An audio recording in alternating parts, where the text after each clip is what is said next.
Story 1. My wife's cheating and my daughter's betrayal destroyed our family. Here's how I took my revenge. Imagine a regular family. I'm Trevor Fruiton, a 45-year-old guy with thinning hair. I keep in decent shape, though I haven't quite achieved that elusive six-pack. Shedding a few pounds wouldn't hurt either. I'm not a fan of facial hair, and I prefer contact lenses over glasses. Michelle, my wife, has an elegant figure with a small belly and a rounded back, which I find attractive. She's an ordinary woman, not stunningly beautiful or particularly unattractive, so she doesn't grab long-term attention. Despite being 45, Michelle wears glasses and insists on not shortening her name. Our family includes Ally, our 21-year-old daughter, a bright college student. Like her mom, Ally has gained some weight since her volleyball days in school. Despite her independence and advocacy for women's rights, she still relies heavily on us financially. It's been tough lately because I'm the sole breadwinner. I've decided not to burden Ally with student debts, and in return, she reluctantly agreed to live at home. Despite our modest lifestyle, Michelle and Ally enjoy luxury, while I drive an old F-150. They own expensive luxury sedans. Unfortunately, our house has little equity due to their lavish lifestyle, which was financed through housing loans. Solving our financial problems has become a priority. Our suburban life follows a typical pattern with occasional neighborhood parties. Though we're not particularly close to our neighbors, it's a way to spend weekends. We have developed a close relationship with our nearest neighbors and a married couple from the next street. Their daughter, Sally, is Allie's best friend. When Allie left for college, Sally felt a deep emptiness. Like Michelle, we spent a lot of time together, and now there's a void in my life. Despite expanding participation in volunteer activities, it didn't fill the gap. One evening, I asked Michelle if she was happy. She seemed puzzled and inquired about what makes me happy. I explained that I'm happy with my life, though lately she had become distant and lost enthusiasm. I missed the pleasant times we spent together, like with Allie. Perhaps I was a bit bored. I wondered if I was doing something wrong or if there was something I should do for her. Michelle reassured me, saying everything was fine with no complaints. Confused by her answer, I inquired about her motives and questioned why she was asking all these questions. My only desire was for her to be happy. Assuming she would seek help from a consultant to find balance and cheer up, I suggested it. She responded uncertainly, stating that she didn't know and would think about it. When the air got colder, I dismissed the idea. However, 2 weeks later, Michelle decided to start weekly sessions with a life coach. I hoped for a surge of passion in our bedroom, but unfortunately that didn't happen. We've remained consistent partners in intimacy, twice a week, and it seems it'll continue indefinitely. I'm not complaining. Michelle accepts my occasional moments of premature pleasure just as I tolerate her occasional simulated climaxes. Normality is a subjective idea, and honestly, I can't figure out where we stand in relation to it. I've never talked about my personal life with anyone, and I don't encourage my friends to share intimate details about their relationships. My neighbors, Mark and Cindy, are a couple in their 60s who live south of me. Mark, despite being reserved, isn't great with hands, on work, and is more likely to accidentally hurt himself than fix something successfully. On the flip side, Cindy is a fantastic baker who often treats him to delicious goodies, resulting in him gaining a few extra pounds. One nice weekend, I was at their place fixing the sauna pump that Mark had been waiting 4 months to get the necessary part for. Opportunities like that don't come often in early December, so I took advantage of it.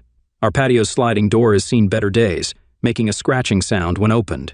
This familiar noise caught my attention. If it's not Michelle returning from her mother's, it must be Ally. It was confirmed when I heard her talking. He must be inside somewhere. His car was parked outside. It's been a while since I last saw him, so I'm in the backyard sitting in the gazebo. Ever thought about it, I paused, realizing that Ally was intentionally keeping this conversation from my ears. Oh my God, Mom, you're way behind. Maybe give Max a chance. Sally says he's quite experienced and eager to please. Maybe that's what you need to break out of the bedroom routine. What's this about? My wife told our daughter about our bedroom issues. We obviously have some unresolved problems, but she didn't talk to me about it.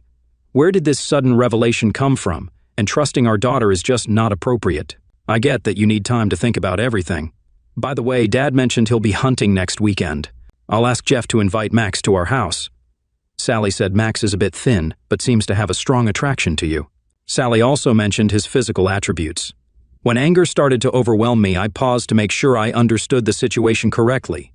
So my daughter is arranging a meeting between Michelle and Jeff's friend.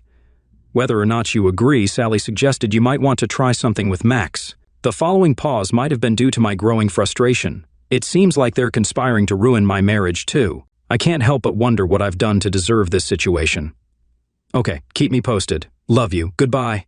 I was terribly upset, and it's probably lucky that I didn't hurt myself while working with this problematic pump. The atmosphere at home throughout the week was terrible. I purposely did everything to annoy Michelle and Ally, spending most of my time in my office or in the garage. My power tools are now sharpened and look like new.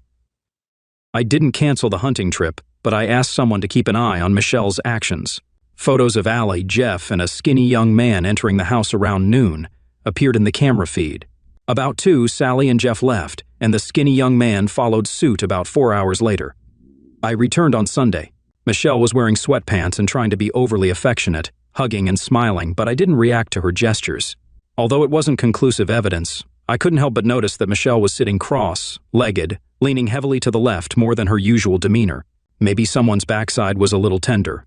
Later in the kitchen, Ally changed everyone's fate by playfully slapping Michelle on the rear, making both of them burst into laughter. Pretending to cough, I felt a weight in my chest.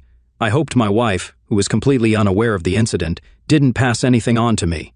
I decided to sleep on the couch in the living room. Michelle chose not to carry on with her plans. In the morning, I mentioned struggling to breathe and needing to see a doctor, even though it was just a pretense. Luckily, my boss was fine with me taking the day off. I wanted to pretend I had COVID-19 to expedite my departure. With a significant amount of accumulated sick leave and vacation time, I could afford this break, allowing me to attend our traditional Christmas Eve dinner. When I claimed to have COVID-19, I knew it would scare everyone away, unsure if I really had it. Considering I've had both vaccine doses and feel healthy, my respiratory system remained unaffected despite a broken heart and strong anger toward 4 people. To avoid discomfort, I chose to stay in an extended stay hotel. I was relieved when my wife expressed happiness that I'd be out of quarantine before Christmas Eve. She and her daughter called me twice a day. Instead of showing my true emotions, I remained polite but acted tired to end the conversation. During this time, I focused on planning carefully thought-out revenge. I needed to make changes to all my financial matters, including wills, beneficiaries, and emergency contacts. I didn't realize how many attachments and responsibilities I'd accumulated over time. Finding a new apartment was a challenging test, making me fully aware of my permanent decision to divorce Michelle and end Ally's financial dependence on me. Jeff deserved consequences for his actions, but I wasn't sure how to react to Max's behavior. When overwhelmed with anger, a person can have many thoughts and ideas. If I acted on most of them, my future plans would be in jeopardy. One idea, inspired by the news, was to hire an escort to trap Jeff, imitating a company's tactics to eliminate unwanted employees. But this plan would damage Ally, who, in my opinion, didn't deserve such consequences. Preparing for Christmas, we sat at the dining room table, admiring the plastic Christmas tree with flashing red, white, and green lights and inhaling the festive aroma from pine cones. Over the past 23 years, we've turned annual gatherings into a tradition, but not everyone attended the first 2 gatherings. Michelle worked hard in the kitchen, and now we all sat at the table, enjoying the meal. Usually at this moment, I could briefly express my gratitude, but not this time. When I stood up to make a speech, it was evident that my toast wouldn't be light-hearted. I turned to Jeff and casually asked him what he thought of Heather. The question drained the color from Jeff's face and caught Ally's attention, who has been in a relationship with Jeff since high school. It was hard to imagine anyone doubting that they would be together in 50 years. Jeff hesitated and expressed confusion about Heather's reference, his denial lacking conviction. It seemed as if he would prefer jumping out of a speeding train. Resorting to the classic politician tactic of denying everything, he mumbled that he didn't remember hearing that name, but I remained unconvinced, prompting me to play my own card. I activated an audio recording on my phone, capturing Heather's voice exclaiming, "Oh, Jeff, you're great! I'm glad to meet you again." Swiftly turning off the recording, I hoped that my doubts about it being Jeff's voice would disappear along with the fading sound waves. Ally, on the other hand, completely lost control and flew into a rage. She accused Jeff of betrayal, instructing him to leave immediately. Acting quickly, I positioned myself behind him, holding him in place. Both Jeff and I managed to fend off Ally's desperate attempt to damage him. I advised Michelle to take her daughter to another room, an attempt to calm her down. Noting that Ally was behaving like a wild animal, I needed a serious talk with Jeff. Michelle led Ally forcefully out of the dining room into the kitchen, and the commotion didn't go unnoticed as a string of expletives fell out, causing tension among the serene serving bowls. In a short time, I explained to Jeff the further course of events. I made it clear he had to warn Max against meeting me, as the consequences of such a meeting would make Max regret his existence. Jeff was sternly warned that his involvement in this case was completely unacceptable, and I made it clear I didn't want to catch his eye anymore. The pallor of his face indicated he realized how much his position had decreased and how limited his choices were. I handed him the envelope. Jeff agreed to do the last assignment on my behalf. I called loudly towards the kitchen, urging Michelle to come back with Allie. We were ready to talk. If looks could cause damage, then Allie's gaze at Jeff would be fatal. Michelle sat with a puzzled expression. Both were visibly upset, with tears. First, let me explain how I obtained this record, I clarified to Jeff. I explained that the woman's name wasn't Heather, and I admitted to not knowing her real name. She works as an escort, and I paid a significant sum to hire her, aiming to entice him into attempting to meet, with the entire process recorded. I mentioned there was also a video available for anyone interested. In response to Allie's shocked inquiry about why I hired her, I calmly acknowledged that I did. Despite my calm reply, Allie couldn't shake the feeling of betrayal, as if she had been stabbed in the back. Michelle emitted a thin, frightened squeak, and her eyes briefly met Allie's before quickly looking away. Both women were visibly shocked, tears streaming down their faces. "Jeff, it's your turn to talk," I said, switching my cell phone camera to video mode. Jeff got up from his seat, picked up the folder in front of him, and addressed Michelle directly. "Michelle Fruiton, you have been officially served with a notification," he announced, handing her a folder. The tension in the room was palpable as we waited for Michelle's reaction. I couldn't figure out if she would be sick or pass out. At first, she lost consciousness, and then, having regained consciousness, she began to vomit. The pine cones seemed insignificant compared to what happened next. Jeff gave Michelle the divorce papers and quickly left the house, leaving Allie to comfort her upset mother. Allie's tears kept flowing, unable to contain the overwhelming weight of the situation. Meanwhile, in the master bedroom, I took charge of the chaos outside. Allie's valuable possession, her gift for completing her 4-year training, was safely packed in a carrier and disappeared from view. All her valuables were thrown into a garbage bag and left on the house's porch. Soon, Michelle's luxurious car pulled up to the house, highlighting the contrast between the two vehicles. Her belongings were transferred to an old sedan that had served for 23 years, symbolizing the duration of our marriage. According to my lawyer, I still had to provide Michelle with transportation. I double-checked while sipping bourbon. All our credit cards, including Allie's credit card, where I was a CO borrower, were paid off and canceled. Cell phones were also canceled. Once again, I was responsible for getting Michelle a new phone, a Tacoma with a plan offering 60 minutes of talk time and 100 text messages. Unfortunately, Allie didn't get the same benefits. Despite this, both still had iPhones with an impressive 16 cameras or something similar. They had to find and pay for their own phone plan. As for the house, there was now a for sale sign on the garage. I confidently hammered it into the front yard. However, I couldn't sell the house yet because it had Michelle's name on the property rights. I just wanted her to have an idea of what the future held for us. Instead of staying in the living room where Christmas music played by the Christmas tree, I sought solace in the basement. Sitting in the dark, I found peace, especially hearing the chaos happening above me. It was evident that nothing they once owned was functioning properly. They threw unpleasant words at me, but those words seemed soft compared to the ones I shouted in my empty hotel room preparing for this day. "Trevor, we need to talk." Maybe he went out for a walk because his car was parked on the street. Strangely, my car is nowhere to be found. Maybe he took it. To make matters worse, my phone isn't answering either. My car has truly disappeared. Maybe his father took him. It can't be that he drives both cars. Whose disgusting car is parked in front of the house? It looks like my phone isn't working either. I hope this fool didn't cancel my phone connection. Let's go ask Cindy if she'll let us use her phone. I securely closed the entrance locks. Now they were outside the house without working phones and credit cards. Moreover, since both of their purses were left here, they did not have any identification documents with them. I didn't feel any remorse when I sent both driver's licenses to our paper shredder.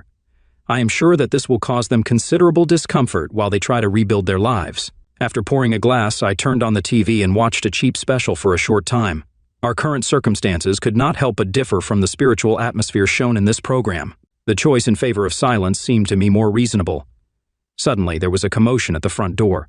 It was Michelle and Ally who returned.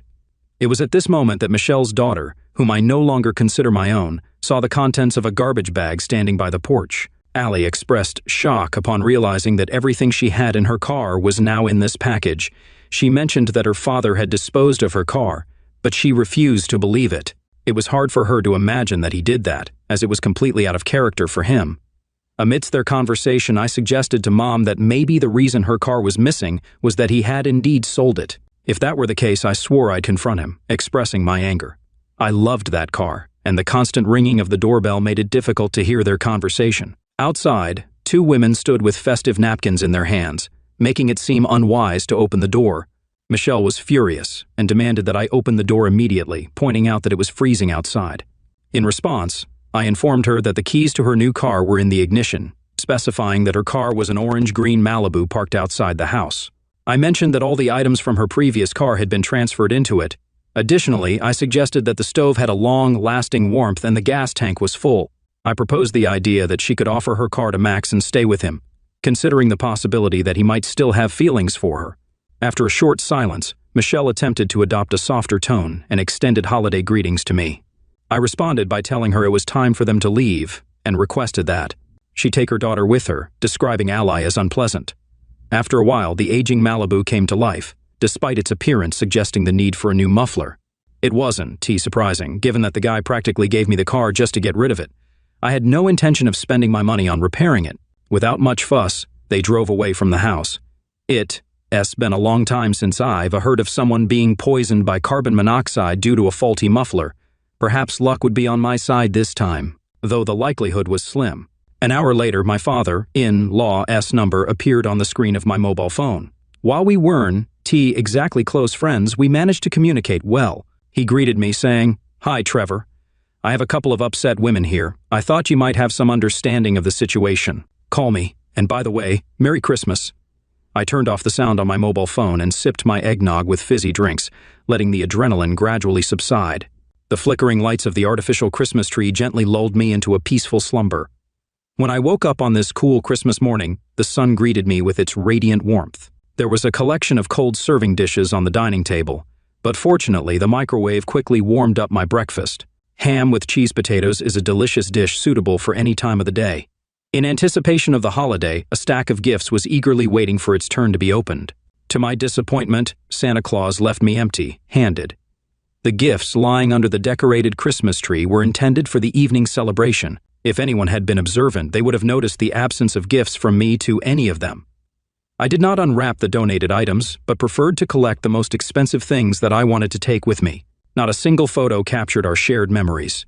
I was trapped, and everything I came across was now scattered on the ground. It was only a few days later that Michelle found me at my house. The sun had already set, and a bitter breeze was in the air when I opened the door.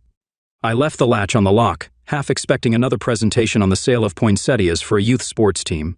To my surprise, a pale-faced Michelle stood in front of me, devoid of the usual makeup and styled hair.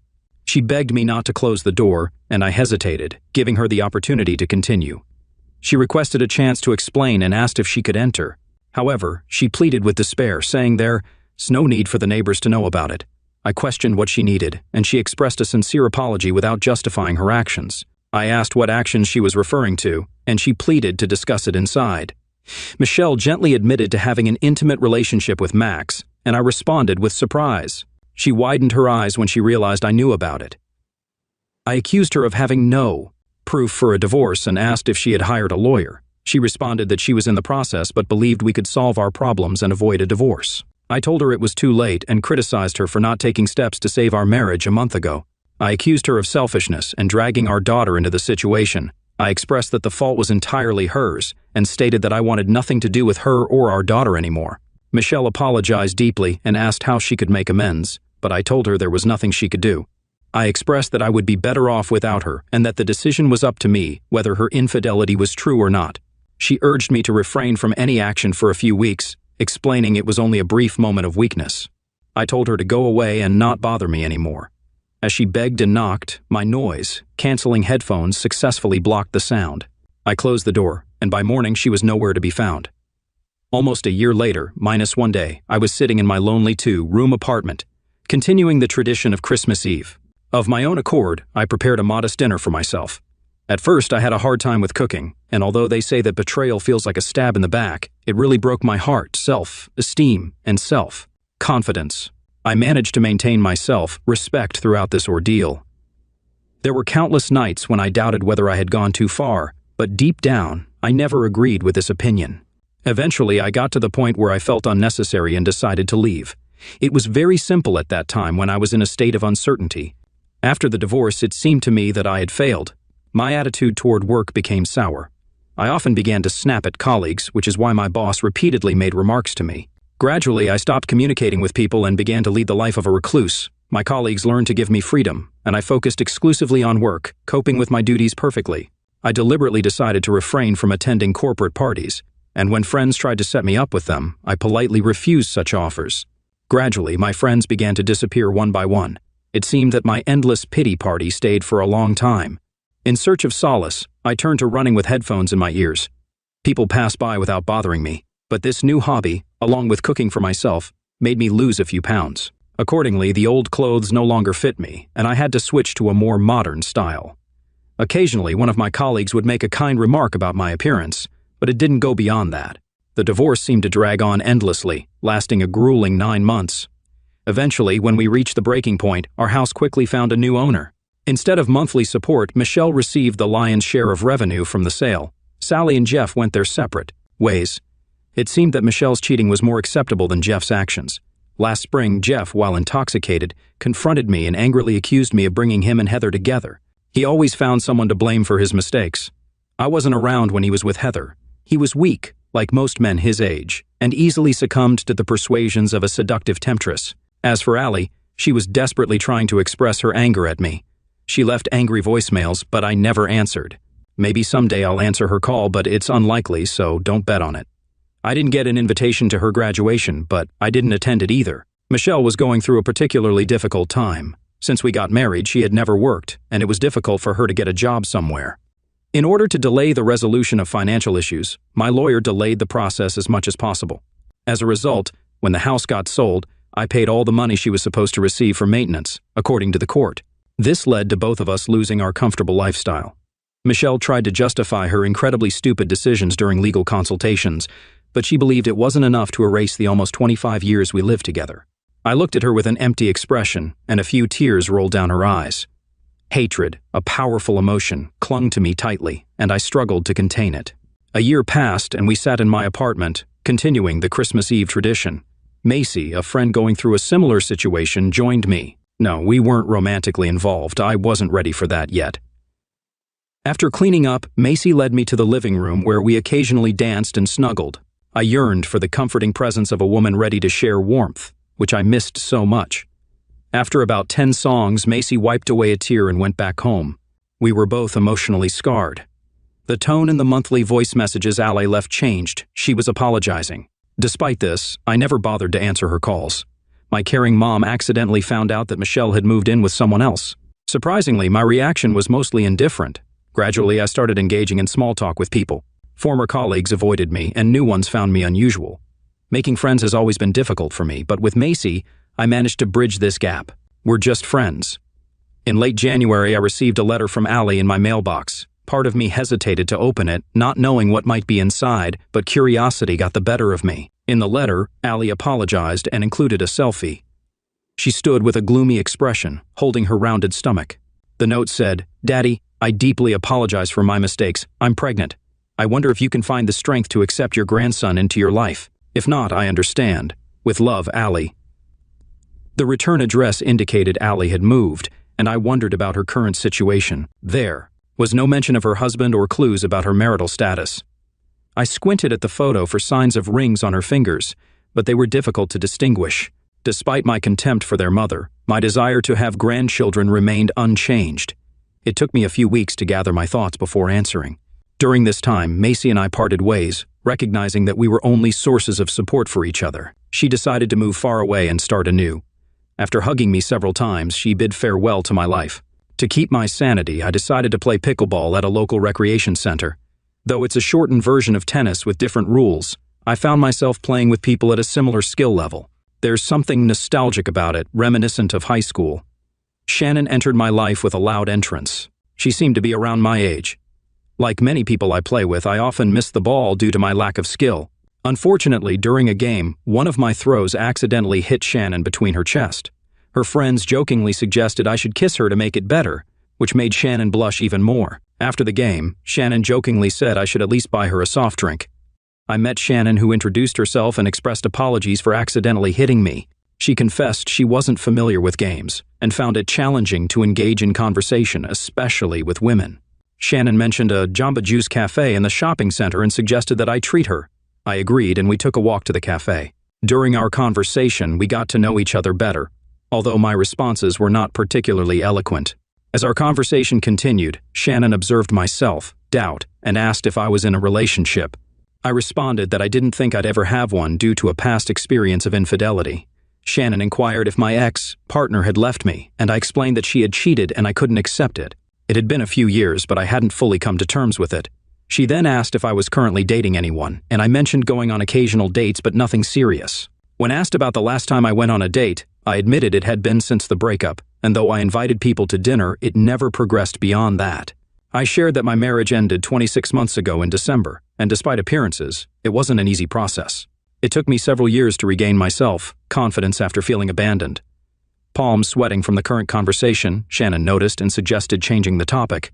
We shifted to discussing why I decided to start playing pickleball, and I explained that I was tired of indulging in self-pity. I decided it was time to find something new to occupy my time, which led me to the game. My friends persistently encouraged me until I eventually gave in. Surprisingly, I found that I really enjoy it. Shannon shared that she also liked the game. She mentioned having to leave and said she would see me tomorrow for a match at 4 p.m. We bid farewell, and Shannon reassured me to stay strong, expressing her belief that everything would get better. That night, I felt confident enough to respond to Ally. I conveyed that I don't mind trying, and though we may never be close, I would like to at least get to know my grandson. I asked her to let me know when the right moment comes, but I made it clear that I refused to be in the same room with her mother no matter what. I signed off as Mr. Foreign. I mentioned Alina's demonstration and included a selfie. I added that, according to my calculations, the delivery date should have taken place in May or June. However, I wasn't sure if Ally got my answer because I haven't received another letter from her. Additionally, the next day during a pickleball game, Shannon and several other ladies were flirting. I was pleased. After a particularly successful punch, Shannon jokingly remarked that I looked great in my shirt and that I might look even better without it. The women laughed and I felt my face turn red. Funny you should mention that, Shannon. It seems to me that you look very good in those yoga pants. It seems to me that you would look even better without them, I replied. When Shannon blushed, the room filled with uncontrollable laughter. The women began to playfully sing along, urging me to take off my shirt. Reluctantly, I yielded to their request and took it off. But Shannon shook her head vigorously and began to scold me as if I had behaved badly. Under the wolf whistle of several ladies, I quickly put my shirt back on.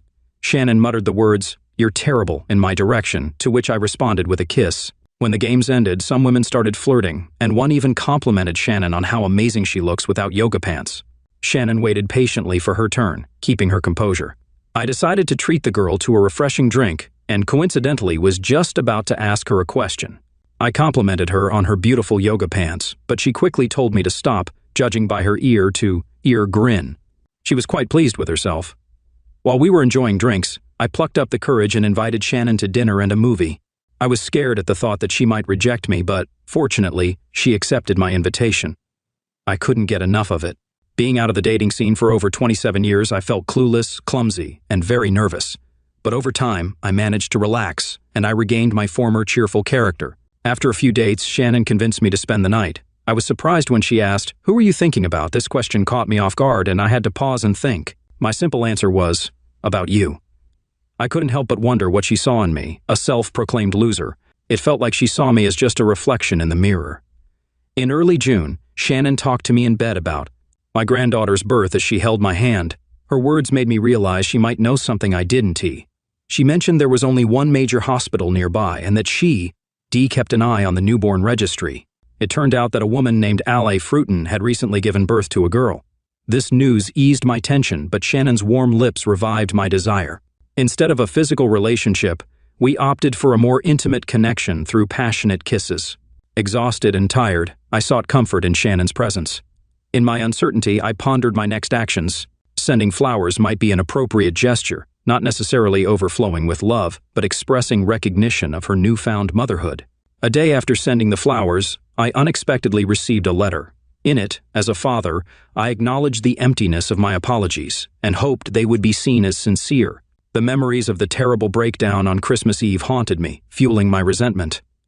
Ally expressed that I had disrupted her relationship with Jeff by taking away her car, phone, and altering her entire lifestyle for a considerable period. She harbored bitterness and immaturity, transforming into an offended woman. After reflecting on the situation, she began seeing things from my point of view, acknowledging that the treatment I received from them was undeserved. She couldn't forgive herself for her actions and deeply regretted being a terrible person. Allie claimed to have undergone significant personal growth, becoming a completely different person. She shed tears for her past actions, considering them as pure evil. Despite the difficulty, she expressed a willingness to make an effort and bring my presence back into her life, seeking comfort once more. Allie emphasized the importance of looking into her eyes when she sincerely asked for forgiveness to understand the depth of her remorse. She expressed a desire for friendship, recounting a lesson learned from a close friend about the difference between good and evil, weakness and strength. Allie wondered what she could offer in return and mentioned giving me grandchildren, naming her daughter Bonnie after my mother. Currently, Allie and Bonnie lived in her modest apartment, facing the world as a duo. She extended an open invitation for visits or suggested arranging for Bonnie to be with me when she wasn't around. Allie concluded the letter by expressing her enduring identity as my daughter and her hunger for my love again. I shared this letter with Shannon, who believed it to be sincere.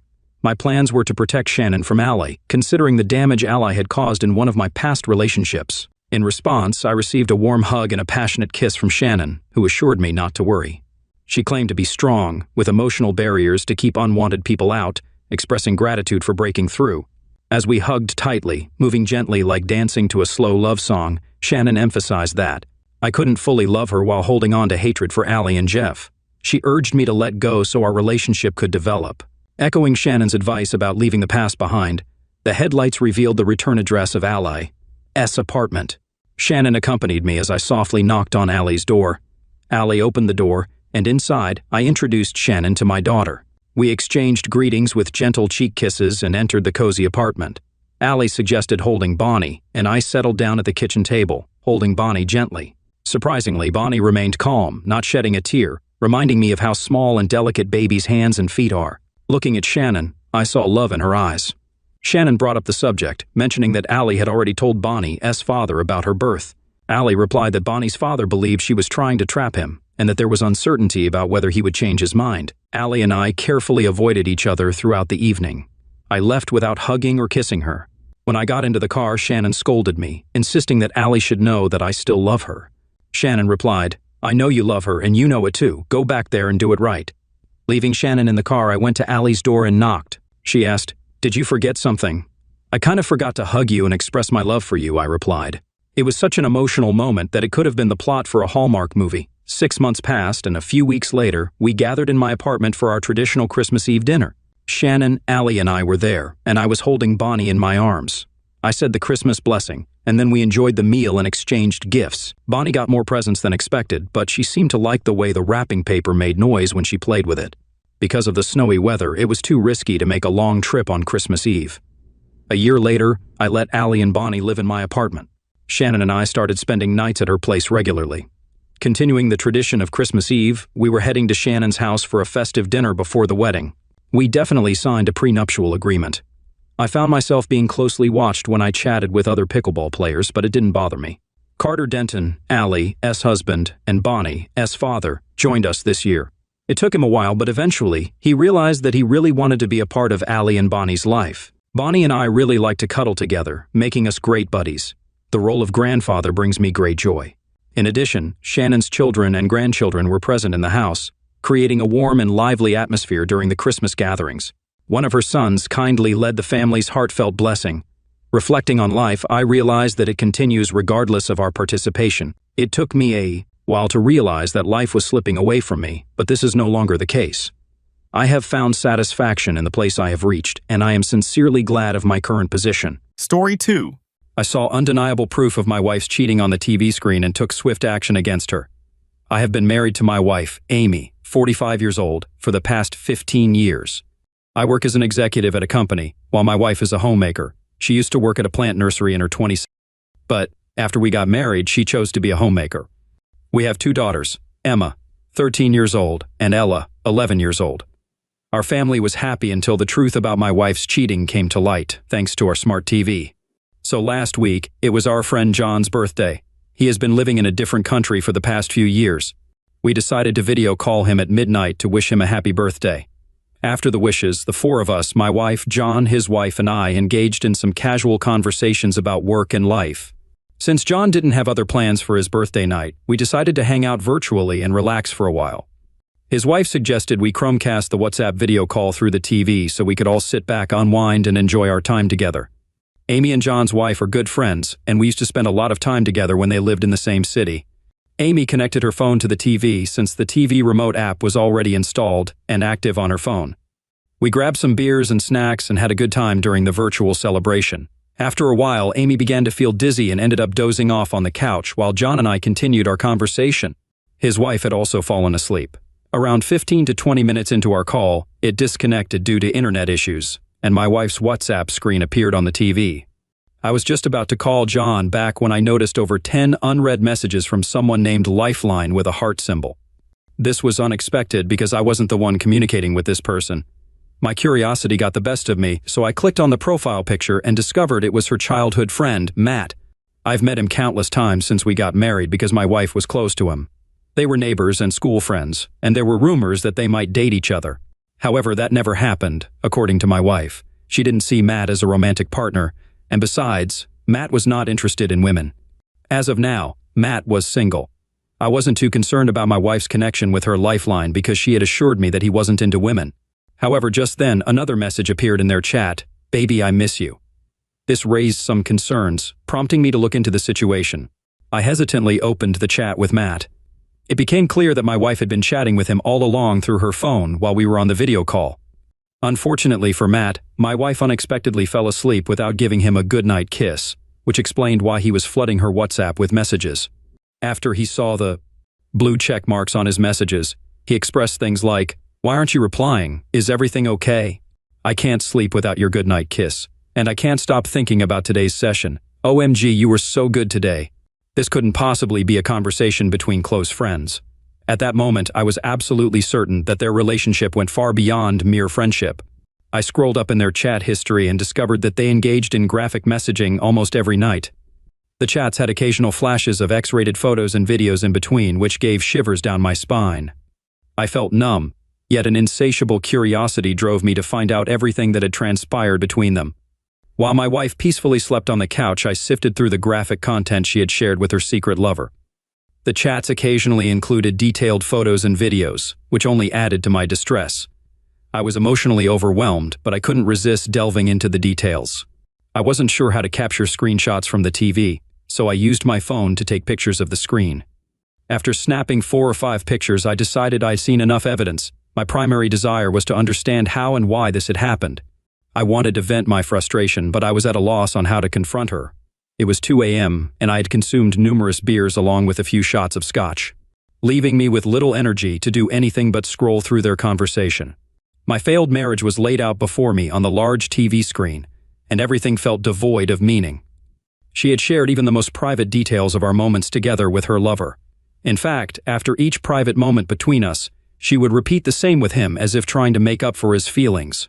I was utterly repulsed by this discovery. I wanted to pinpoint when all of this had started, so I continued scrolling, but it seemed like an endless abyss growing deeper with every scroll. By that time, Matt's messages had ceased and an eerie silence enveloped the house. I felt like I was in a haunting nightmare. To reassure myself that I wasn't dreaming or hallucinating, I grabbed a nearby cushion. I was still scrolling aimlessly when Amy suddenly woke up from her nap. Her drowsy state transformed into sheer panic as she witnessed her dual life unraveling on the TV screen. She hastily snatched the remote from my hand, turned off the TV, and then disconnected her phone from it. I just stared at her, utterly dumbfounded. I watched as she opened her WhatsApp chat, skimmed through her lover's messages, and then closed the app with a heavy sigh. That sigh signaled her surrender. She realized that I knew everything.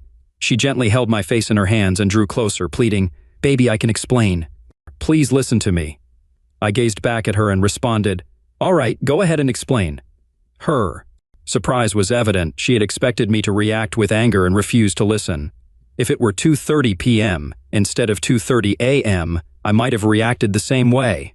I was on the verge of passing out, partly due to the alcohol and mostly due to the shocking truth unfolding before me. I reiterated, "Explain, damn it." She struggled to find the right words and stammered, "Well, actually." You know what? Don't bother," I interrupted. "You know you're in trouble with that." I stumbled my way to the bedroom and she followed. I turned to her, and while slamming the door in her face, told her to stay out. I heard her knocking a few times, but I soon drifted off into unconsciousness. The next morning I woke up with a heavy head and a fuzzy memory of the previous night. I left my room to grab a bottle of water because my throat was parched. As I emerged from my room, she hurried toward me, and all the distressing memories of the previous night flooded back. She attempted to hug me, but I asked her to step back. She withdrew with teary eyes and a forlorn expression. She insisted that I had misunderstood everything. I ignored her and walked over to the refrigerator to get a water bottle. She continued to pester me, claiming I was overreacting, that he was just a friend, they hadn't had a physical relationship, and it was all innocent flirting. I wasn't prepared for a confrontation, but her feeble excuses only fueled my agitation, and I raised my voice. Seriously, who in the world sends explicit photos to their male friends? And what's the deal with all that sexting? Wasn't he supposed to have no interest in women? How did he suddenly become interested in your private parts? It was a Saturday morning, and thankfully my children weren't at home. They were spending their summer vacation with my parents that week. I fixed my gaze on her, silently demanding an explanation. My mental state was in shambles. I wanted to uncover the truth, even though I knew it would devastate me. I yearned for her to confess every detail of her wrongdoing, yet every time she opened her mouth, I felt nauseous. I clenched my teeth, urging her to speak, only to silence her when she did. I don't know what I was doing. I recognized that I acted irrationally, but how else would someone react upon discovering that they'd been deceived for 15 years and their entire marriage was a lie? I guzzled down an entire bottle of water in one go, and then demanded that she confess everything from the beginning, or I would confront that two-faced lover of hers and give him a serious beating. This time, instead of concealing or pleading, she decided to reveal the truth. She admitted that she and Matt had always been lovers. They initiated a physical relationship in high school and had continued it ever since. However, Matt was an idle individual who forthrightly told Amy that he couldn't financially support her. To provide some context about Matt, he's a high school dropout who has never earned a single penny on his own.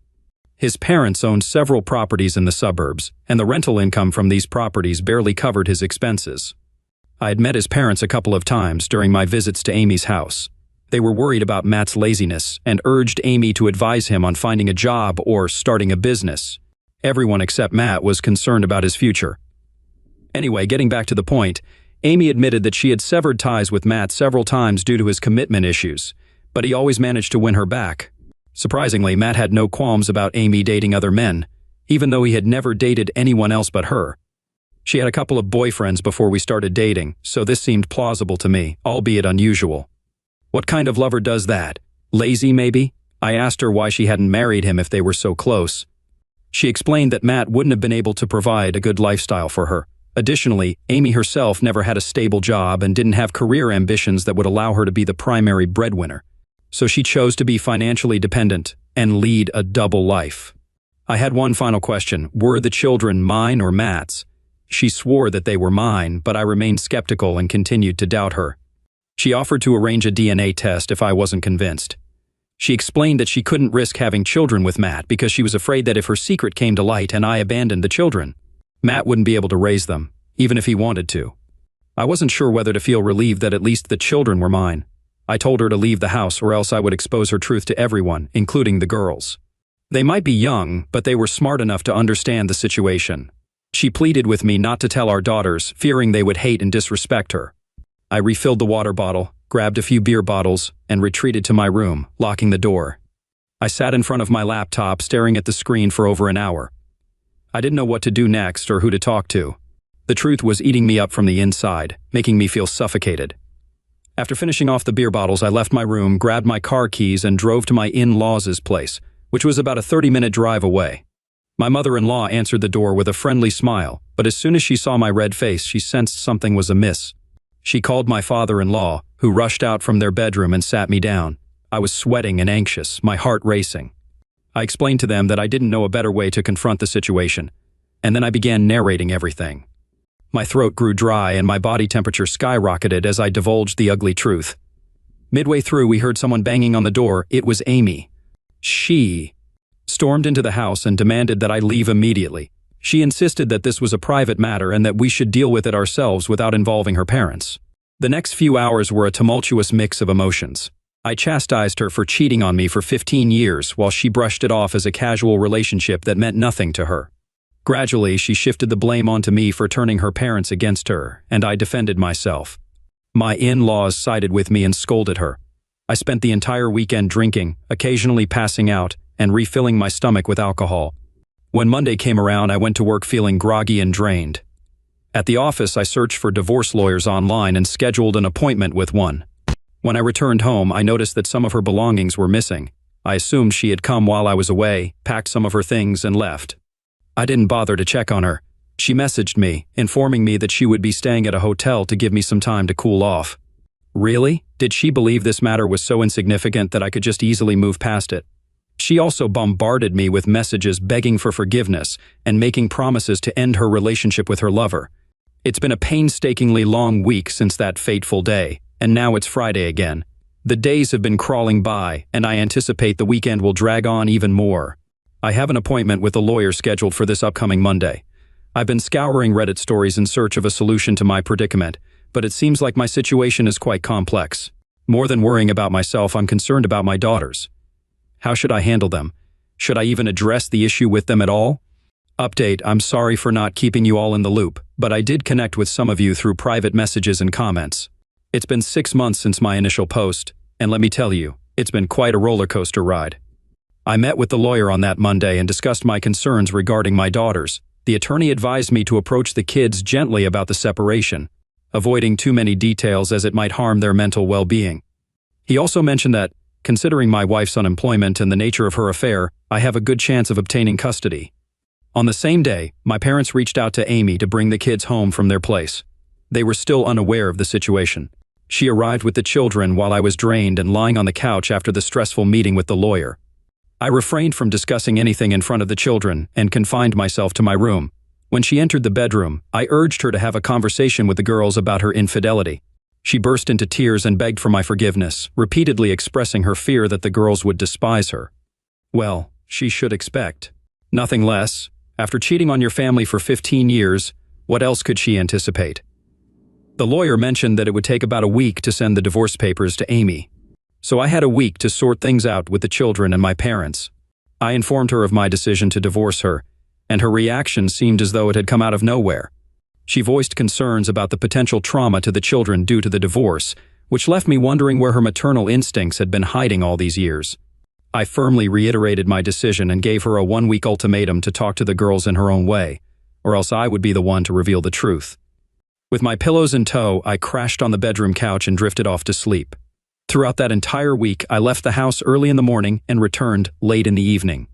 As the weekend drew near, she would often cry and wail through the night, sometimes so intensely that it would wake me up.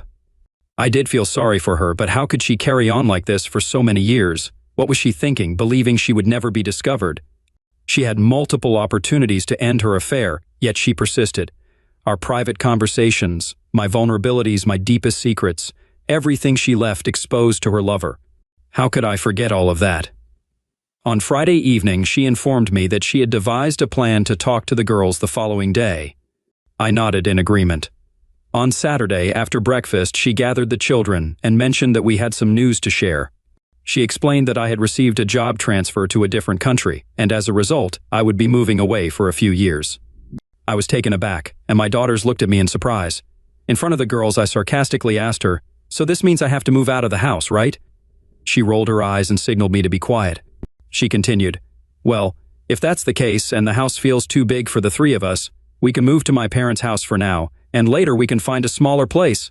The girls were clearly confused by this explanation. They were young, but not naive enough to miss the game she was trying to play. My younger daughter told Amy that what she was saying didn't make sense, while the older one directly questioned us, "Are you guys getting divorced?" I shot a stern look at Amy and urged her to tell the truth. With a sigh, she broke down. The girls turned to me for answers, and I told them they were correct about our divorce. I explained that we no longer felt compatible with each other. My elder daughter even suggested that I might be having an affair, which was why Amy was crying.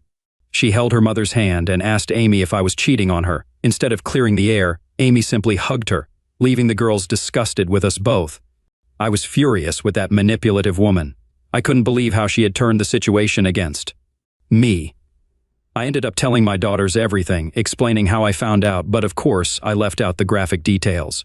Amy shouted at me, accusing me of reneging on my word. She argued that I had given her the freedom to explain things to the girls, so why wasn't I supporting her when she talked about my job transfer? The situation had spiraled out of control, and I decided it was time to stand up to Amy's manipulation. I called both my parents and my in-laws and asked them to come over as soon as possible. They all lived within a 25 to 30-minute drive, and within an hour, they were at my house. That 1 hour felt like a never-ending nightmare that I'll never forget. My daughters were crying, clinging to me, and witnessing this, Amy did her best to justify her actions. She went as far as painting me as a liar and accused me of manipulating the girls against her. Her arguments ceased only when I mentioned I had photos of those conversations. My parents were shocked by the scene before them. I gave them a brief account of the situation. Everyone was repulsed by Amy's reprehensible actions. She continued sobbing and pleaded for forgiveness. I felt a moment of pity for her. It was painful to see her in this state, but she had brought it upon herself. Instead of casting me as the villain in front of my daughters, she could have simply told them that we had fallen out of love or something similar, but she wasn't willing to accept even the slightest blame. And now her ugly truth was exposed to everyone, including our daughters.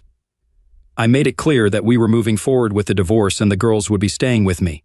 I asked her parents to take her away. Even the girls themselves asked her to leave. My parents decided to stay with us for a few weeks to offer support and help us through this tough time. It was undoubtedly a challenging period, but I'm relieved that we emerged from it stronger. I've started therapy for all three of us, and we're all in a much better mental state now. My divorce proceedings are ongoing. Amy has made a claim on my house, which I'm contesting because I don't believe she deserves any part of it. Interestingly, she didn't contest the custody of the children, which makes her priorities quite clear and simplifies things for us. During our confrontation and even afterward, Amy promised to sever all ties with her lover. However, after moving in with her parents, she was caught visiting her lover's house. Her siblings discovered this and humiliated her to the point where she had to leave the house. Her parents also confronted Matt for his actions and informed his parents about the situation. As far as I know, Matt's parents have stopped providing him with rental income from their properties and urged him to support himself. Meanwhile, Amy is working as a sales agent in a showroom. I no longer dwell on thoughts of her. My focus is on raising my daughters and providing them with the best life I can. Wish me luck. Story 2. My wife, who is 31, and I, who am 32, have always shared a loving relationship. We were high school sweethearts and decided to get married when she became pregnant. The pregnancy was the reason we tied the knot. From the beginning, we've had an active and enjoyable bed life. Throughout the years, we've been very happy together, and there hasn't been any reason to think otherwise. However, raising our son has been quite challenging since he's always been prone to illness. Doctors initially suspected anemia, which made his health struggles more complicated. As he reached the age of 13, these issues became more frequent. He would often experience severe trapped gas, causing him to hunch over in pain and feel immobilized. Fatigue plagued him no matter how much he slept. He also suffered from constant lightheadedness and occasional dizzy spells that seemed to appear out of nowhere. These health concerns were frustrating because they were unpredictable, and we struggled to identify their root cause. I empathized deeply with my son's suffering, especially because no one in my family had experienced such an illness. We never conducted a genetic test to determine the source, assuming it might be related to my wife's side of the family. The doctors consistently found him to be anemic through various tests, which could either be a genetic or acquired condition, leaving us uncertain about its origin. Despite his efforts to increase his iron intake, our family went through a lot due to our son's health issues, and it became our new normal. Fortunately, we decided to consult a different doctor, who eventually diagnosed him with celiac disease. Eliminating gluten from his diet made a significant difference, and he started feeling like a normal person again. Celiac disease is hereditary and tends to run in families. Interestingly, both my wife and I were relieved because, for once, we had the ability to control his flare-ups. We no longer had to arrange our lives around hospital visits or be ready to rush him to the emergency room at any time. It was a sense of relief we hadn't experienced in 13 years. Little did we know that this would mark the beginning of the unraveling of our marriage. Discovering the root cause of our son's inherited illness would shatter our family and expose a 14-year-old secret only my wife could explain. The doctor suggested that my wife and I undergo a blood test to determine which side of the family the disease originated from. We took the blood test and the results came back negative. This meant that celiac disease antibodies weren't present in our blood. We repeated the test and the outcome remained the same. During our next visit, the doctor was perplexed and even questioned if our son might be adopted. We assured him that this wasn't the case, but the situation was awkward and I noticed my wife's discomfort. On the drive back from the doctor's office, I remained unusually quiet, my thoughts drifting back to the time when our son was conceived. I remember making a humorous suggestion about getting a paternity test back then because I was still using protection. Her response was a simple, "Don't be silly," which was the expected reply. She could have reacted differently, but her nonchalant response was all it took to brush it aside. I had only been joking, and now more than ever, I regretted making that comment. She knew I wasn't serious. It was frustrating. Despite having doubts, I couldn't bring myself to confront her about it. It seemed unimaginable. I had raised him since birth, and he meant the world to me. He was my legacy. The sleepless nights, the pain, the deception, it was all beyond anything I could have imagined. The idea that he might not be my biological son was inconceivable. I was even afraid to go for a DNA test because of what it might reveal. Eventually, I gathered the courage to order a test kit online and sent it in. When the results came back, my world fell apart. I didn't know how to process this. We had gone through college together with hardly any issues. I believed we had a happy life together, sharing similar work schedules. And I had never suspected anything was going on behind my back. But now it was clear that this child was not my biological son. When she returned home that day, she found me sprawled on the floor with a half-empty bottle of scotch. I was so lost in my thoughts that I didn't even realize she had come in until she tried to rouse me. I confronted her, demanding to know who the real father of the child was. She stepped back, appearing confused, then responded with anger, insisting that I was the father. I accused her of lying, asserting that she had been deceiving me for 13 years. I disclosed that I had taken a DNA test which had revealed that he wasn't biologically mine. She asked to see the DNA test, but I refused, urging her to answer the question directly. Instead of addressing the paternity issue, she attempted to deflect blame by bringing up the fact that I had sought a paternity test. She made it seem as though my choice to get a paternity test was worse than her affair with another man and bringing home a baby 13 years ago, all while lying to me and allowing me to raise him as my own. She tried to shift the blame onto me, as if it were my fault for seeking a DNA test.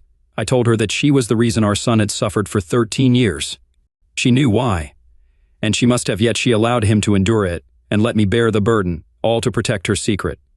She made every effort to dodge responsibility and shift blame, but I eventually warned her that if she didn't reveal the true identity of the child's father, I would contact every man she had interacted with over the past 13 years and request a DNA test from them. My eye had turned bloodshot, signaling my intense seriousness, and finally she broke down. She confessed that our son belongs to a CO worker from her previous job. She revealed that she had fallen for this guy over the course of a month.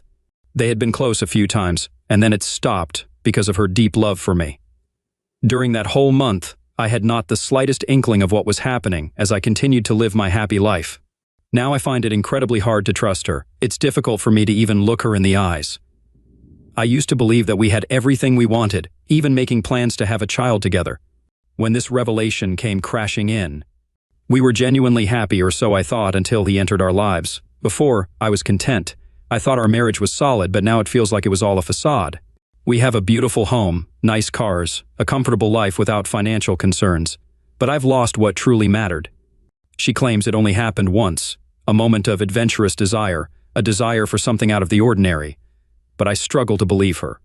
It's more than just being cheated on. It feels like my entire life has been a falsehood. She's not the person I once knew, he's not my biological son, and ultimately, I find myself alone without any true offspring of my own. The tears couldn't be contained. I couldn't bear to stay in our home any longer. I reached out to my boss at work, confessing everything and expressing my need for an extended leave. He grew concerned about my mental state and insisted on driving over to my house to ensure I was okay. I wasn't particularly close to my boss, but he made the effort to drive over to my house and took me out to a restaurant that evening, giving me a chance to step away from home. During our conversation, he shared a poignant story about a friend of his who had discovered his child wasn't biologically his and subsequently took his own life. He expressed a strong desire to provide me with all the support I needed. My boss encouraged me to take an extended break from work, urging me to pursue something I've always longed for but couldn't due to my responsibilities. One of my long-standing dreams has been to travel. I've never ventured beyond the borders of my country, aside from a trip to Mexico, as I've always been dedicated to providing for my family, especially in case of emergencies concerning my son. This dedication to our family is the reason we haven't traveled much. I've always harbored a desire to explore developing countries, places that are both safe and different enough to provide a true cultural experience. When my boss brought up this idea, it unexpectedly brought some happiness into my life. It served as a welcome distraction, a new adventure. My wife and I have always dreamed of visiting destinations like Kenya, Namibia, and Thailand. My wife accused me of running away from our problems, but I explained that I needed some space to think. The situation has taken a toll on me, and I can't look at our son the same way. It's important to clarify that it's not his fault. I've cherished that little troublemaker since before he was born. However, my current feelings are different. I can't help but view him as someone I've raised, yet he's not truly my son. This connection has been shaken to its core with everything that's happened. I needed a break, so I applied for a tourist visa to Kenya, and surprisingly, I got it within just 24 hours. It gave me something to look forward to, and I'd recommend to anyone going through a tough time to travel somewhere with a different culture. It's a perfect way to temporarily shift your focus. I knew it wasn't the ideal time to visit Kenya, but the distraction was exactly what I needed for my mental well-being. For a few hours, I could escape from thoughts of my son and wife and simply be in the moment, surrounded by the locals and nature. I had a blast. I went snorkeling, enjoyed boat rides, and experienced the genuine warmth in the eyes of people I'd never met before. It was precisely what I required during that period. After spending a week in Mombasa, I decided to return home to sort things out. I had made up my mind to get a divorce from my wife. Upon my return, I felt like going back to where I had just come from because home didn't feel like home with her around. I couldn't look at her, couldn't stand the sound of her voice, and I'd even started distancing myself from my son, which made me feel absolutely miserable. My son is a bright kid, and he already senses that something is wrong, but I can't help it. I want to make it clear that I will never abandon my son under any circumstances. I feel disconnected from him, but I attribute it to the shock of recent news. Nevertheless, it needs to change, and I'm well aware of that. As for my marriage, my wife suggested we seek marriage counseling, claiming that her affair happened a long time ago and she's been faithful since then. But how can I be sure she hasn't cheated on me again? I used protection when I was with her, while she was having unprotected sex with a former CO worker.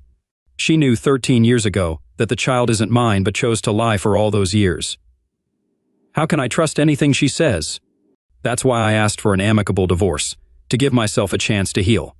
I suggested we share custody of my son, and I would still be his legal father because I still care about him deeply. None of this is his fault, and I want what's best for him.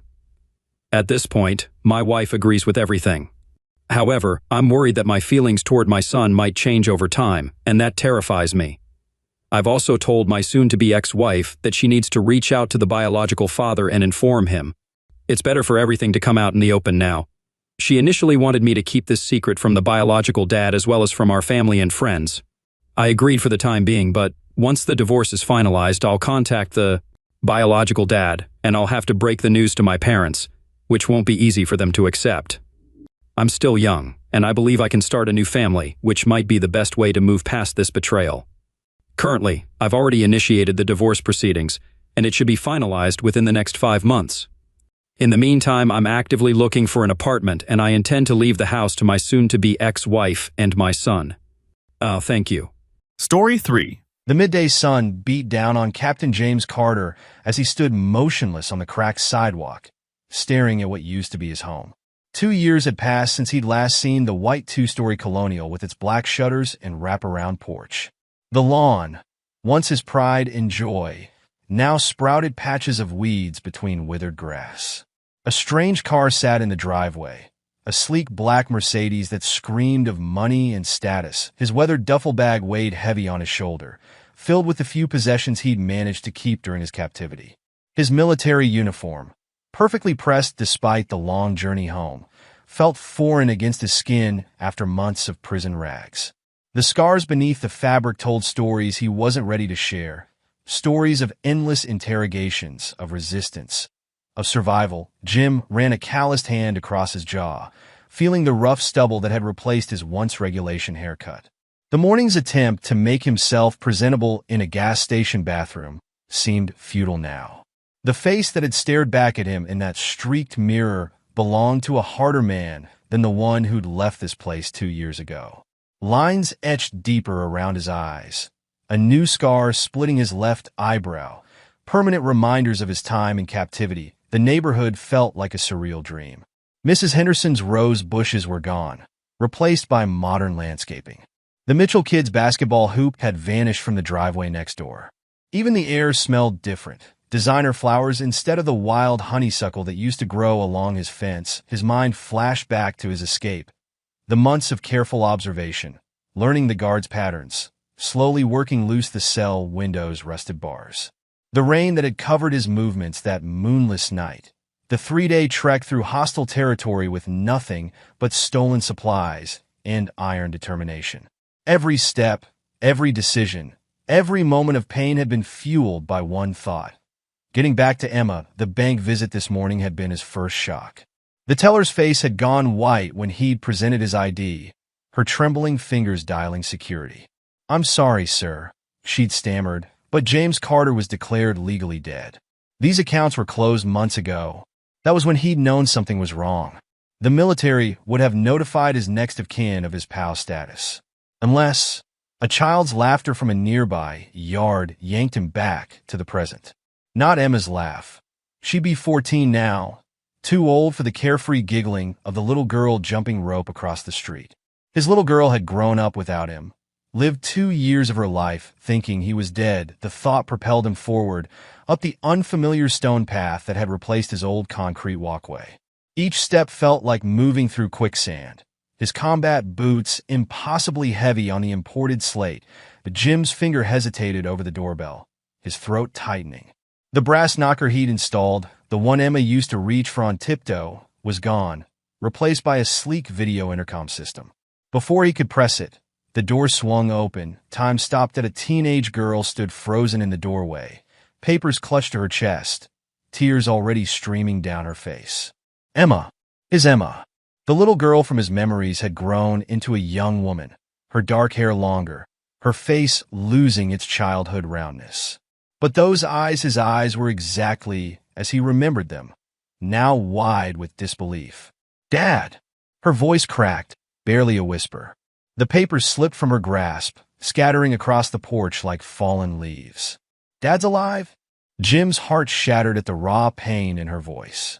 He dropped his duffel bag, arms opening instinctively, but Emma stumbled backward into the foyer. Her retreat felt like a physical blow. As she moved, his military-trained eyes caught glimpses of the fallen paper's official letterhead, legal jargon, and there, in bold black letters that seemed to burn into his retinas, petition for adoption. "Emma, sweetheart," he began, fighting to keep his voice steady.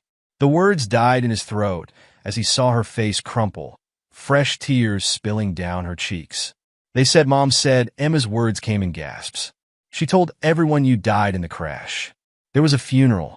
I threw flowers on your empty casket." The image of his daughter, grieving over a false grave, sent a surge of rage through Jim's body, but he forced it down. Emma didn't need his anger right now. She needed her father. "I'm here now," he said softly, taking a careful step forward. "I survived the crash, but I was captured. I never stopped fighting to get back to you, Princess. Never." Emma swayed slightly, her hand gripping the doorframe. 2 years, she whispered. 2 whole years thinking you were dead. Mom got rid of all your pictures. She said it would help me move on, but I kept one hidden in my diary. I used to talk to it every night, telling you about my day, praying somehow you could hear me. Each word was like a knife to Jim's heart. He wanted to crush her in his arms, to promise that nothing would ever separate them again. But something in Emma's posture kept him back. There was fear mixed with her shock, not fear of him, he realized, but fear of something else. His eyes dropped to the scattered papers again. Bending down, he picked up one that had landed near his feet. The more he read, the colder his blood ran. Petition for adoption. Peter Holloway. Termination of parental rights. Best interests of the minor child. The words blurred together, but their meaning was crystal clear. Someone had been systematically erasing him from his daughter's life. "Pete's been coming around a lot," Emma said, her voice small. "Mom started dating him last year. He brings me presents, tries to act like he's you. The adoption hearing is tomorrow. Everyone's going to be there, Grandma and Grandpa, Uncle David, all of them. Mom said it would give me a real family again." "You already have a real family," Jim said, his tone sharper than he intended. He softened it quickly, seeing Emma flinch. "You have me, sweetheart. I'm your father, and nothing, no piece of paper, no court hearing, no one can change that. Emma! A sharp voice cut through their reunion like a blade. Who's at the door? The click of heels on hardwood preceded Vanessa's appearance, each step a countdown to confrontation. Jim watched his daughter's entire demeanor change, her shoulders hunching, her eyes dropping to the floor. The transformation told him everything he needed to know about the past 2 years. Vanessa Carter hadn't changed. That was Jim's first thought as she rounded the corner into the foyer. If anything, she looked better than ever, her blonde hair expertly styled, her designer dress hugging curves that had always been her weapon of choice. But there was something different in her eyes now, something cold and calculating that made his combat-honed instincts scream danger. She froze mid-step, manicured hand flying to her throat in what he recognized as practiced surprise. James. His name fell from her lips like ice. This is unexpected. The perfume that drifted toward him wasn't the same one she'd worn during their marriage. This scent was stronger, more expensive, like everything else about her now. The Mercedes in the driveway, the renovated house, the designer clothes. She'd been busy during his death. What's going on, Vanessa? Jim kept his voice steady, though the crumpled adoption papers in his hand trembled with suppressed rage. You're trying to terminate my parental rights? Trying? Vanessa's perfectly shaped eyebrow arched as she recovered her composure. A small, cruel smile played at the corners of her red lips. Oh, James, it's already done. You were declared legally dead 8 months ago. There was a funeral and everything. She took a step closer, her heels clicking on the hardwood like bullets. Very moving service, by the way. Everyone said such nice things about you. Emma's sob cut through the tension. You told me he died in the crash. You said they found his body. Of course I did, sweetheart. Vanessa's voice dripped with false sympathy as she turned to their daughter. The way she positioned herself slightly between Emma and Jim wasn't lost on him. It was a tactical move, asserting control. That's what the military told us. And really, what were the chances of survival? I had to think about your future, about giving you stability. Stability? Jim's fingers clenched around the paper, crumpling it further. 2 years of military prison had taught him to control his anger, to channel it into something useful. You mean like having Pete Holloway adopt her?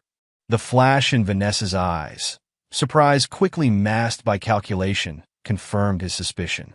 She hadn't expected him to know about Pete. How did you? I saw the name on the papers. Jim took a step forward, his voice dropping to a dangerous whisper. The same tone he'd used during interrogations, the one that made hardened guards take a step back. My divorce lawyer, Vanessa? Really? The same man who handled our case? Tell me, how long were you two planning this? Planning? Vanessa's laugh was brittle, sharp-edged. Don't be dramatic, James. Pete and I only got together after you were gone. He's been wonderful, successful, present, everything you weren't. Her eyes raked over his uniform with disdain. The adoption is happening tomorrow, and there's nothing you can do about it. Everything's been handled. Legally. The emphasis on that last word told him everything he needed to know. Pete had used his legal knowledge to manipulate the system, probably calling in favors, expediting paperwork that should have taken months or years. We'll see about that. Jim turned to Emma, who stood trembling against the wall. His daughter's face was pale, her eyes darting between her parents like she was watching a bomb about to explode. Princess, can you tell me what's been happening? Don't answer him, Emma. Vanessa's command cracked like a whip. He abandoned us long before that crash, remember? Always choosing the military over his family. And now he thinks he could just walk back in here and destroy everything we've built. That's not true. Emma's voice rose, stronger now. Dad never abandoned us. You're the one who... Enough. Vanessa's hand shot out, grabbing Emma's arm. The gesture was smooth, practiced a move she'd clearly used before. Go to your room. Now. The adults need to talk. Jim's whole body tensed at Vanessa's grip on their daughter. In the POW camp, he'd learned to read people's hands, the way they moved, what they revealed about intention and history. Vanessa's grip was too familiar, too controlled. How many times had Emma felt that grasp in the past 2 years? But he forced himself to remain still. He'd seen that look in his ex-wife's eyes before. She was ready for him to explode, to give her ammunition to use against him. One wrong move, and he'd be playing right in her hands. "It's okay, Emma," he said softly, letting warmth fill his voice, the same tone he'd used to chase away her childhood nightmares. "Go ahead. We'll talk later." Emma hesitated, tears still flowing. "Promise you won't leave again?" "I promise, sweetheart. I'm not going anywhere." Once Emma had disappeared upstairs, Vanessa's facade cracked like thin ice. She moved to the living room, her heels striking a staccato rhythm that echoed through the transformed space. Everything Jim remembered was gone. His leather armchair, the family photos, the military honors he'd earned. In their place stood modern furniture in cold grays and whites, abstract art hanging where family portraits used to be. "You think you could just waltz back in here and play daddy?" Vanessa paced the room like a caged predator, her designer dress swishing with each turn. "Do you have any idea what we went through?" "What I went through? What you went through?" Jim's laugh was hollow, devoid of humor. "I spent 2 years being tortured in a POW camp while you were here, forging documents and planning to erase me from my daughter's life." "Prove it." Vanessa's smile was vicious, triumphant. She gestured around the room, at all the evidence of his absence. "Prove any of it. Your accounts are frozen, your house is sold, and every legal document shows you're dead." Pete made sure of that. She paused, letting her next words land like precision strikes. "Even your family supports the adoption. They'll all be there tomorrow, watching Emma get the father she deserves." The mention of his family hit harder than any interrogator's fist. Jim's mind raced through the implications. His parents, who'd always supported his military service. His brother David, who'd promised to look after Emma if anything ever happened to him. They'd all believed Vanessa? Or worse, they'd known the truth and chosen to side with her anyway. "What did you tell them?" His voice was quiet, controlled, but Vanessa must have caught something in his tone because her smile widened. Only what they needed to hear. She settled onto the pristine white couch, crossing her legs with deliberate grace. "How you'd grown distant long before the crash. How you'd missed Emma's birthday that last year because of training exercises. How convenient it was that you chose the military over every family event." Her eyes glittered with malice. "Your mother was especially understanding. She always worried you were too much like your father, married to the uniform instead of your family." "My father served his country with honor," Jim growled, the words forcing their way past clenched teeth. "And look where that got him. A son who followed in his footsteps right into an early grave." Vanessa examined her manicured nails with studied indifference. "At least, that's what everyone believed. Your brother David took it particularly hard. He's been such a comfort to Emma and me these past 2 years." Something in her tone made Jim's blood run cold. The way she said David's name, the slight emphasis on comfort, painted a picture he didn't want to see. "What exactly are you saying, Vanessa?" She looked up at him through perfectly mascaraed lashes, her smile now tinged with something like pity. "Oh, James, did you really think you were the only Carter man I found? Interesting. David and I have grown quite close. He'll be sitting in the front row tomorrow, right beside your parents, watching Pete become Emma's legal father." The revelation struck Jim like a physical blow. David, his own brother, had betrayed him in the worst possible way. The same brother who'd stood as his best man, who'd helped him move into this very house, who'd sworn to protect Emma if anything happened to him. "You're lying," he said, but even as the words left his mouth, pieces were falling into place. David's frequent business trips to their city before the divorce. The way he'd always sided with Vanessa during the proceedings. The strange tension at family gatherings. "Am I?" Vanessa rose from the couch, moving toward him with the grace of a predator who knew her prey was cornered. "Check your phone, James. Call them. See who answers if they answer at all." Jim's hand moved unconsciously to his pocket, where his phone sat like a lead weight. He'd tried calling his parents' number earlier, only to find it disconnected. He'd assumed they'd moved, changed providers. Now he understood they'd changed their entire lives, written him out of their history as thoroughly as Vanessa had. Why? The question escaped before he could stop it. Why go to all this trouble?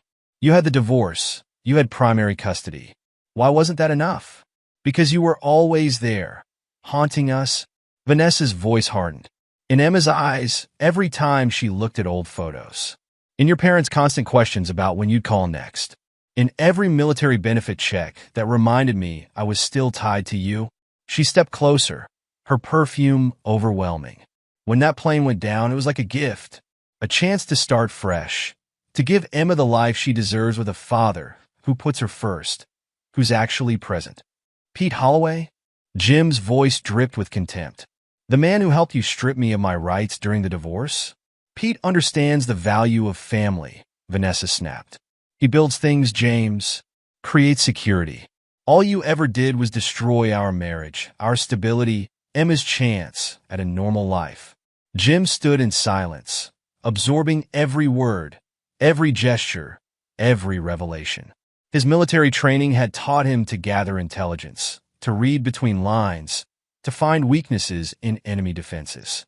And Vanessa, in her moment of perceived triumph, was giving him everything he needed. Her confidence meant she'd left tracks.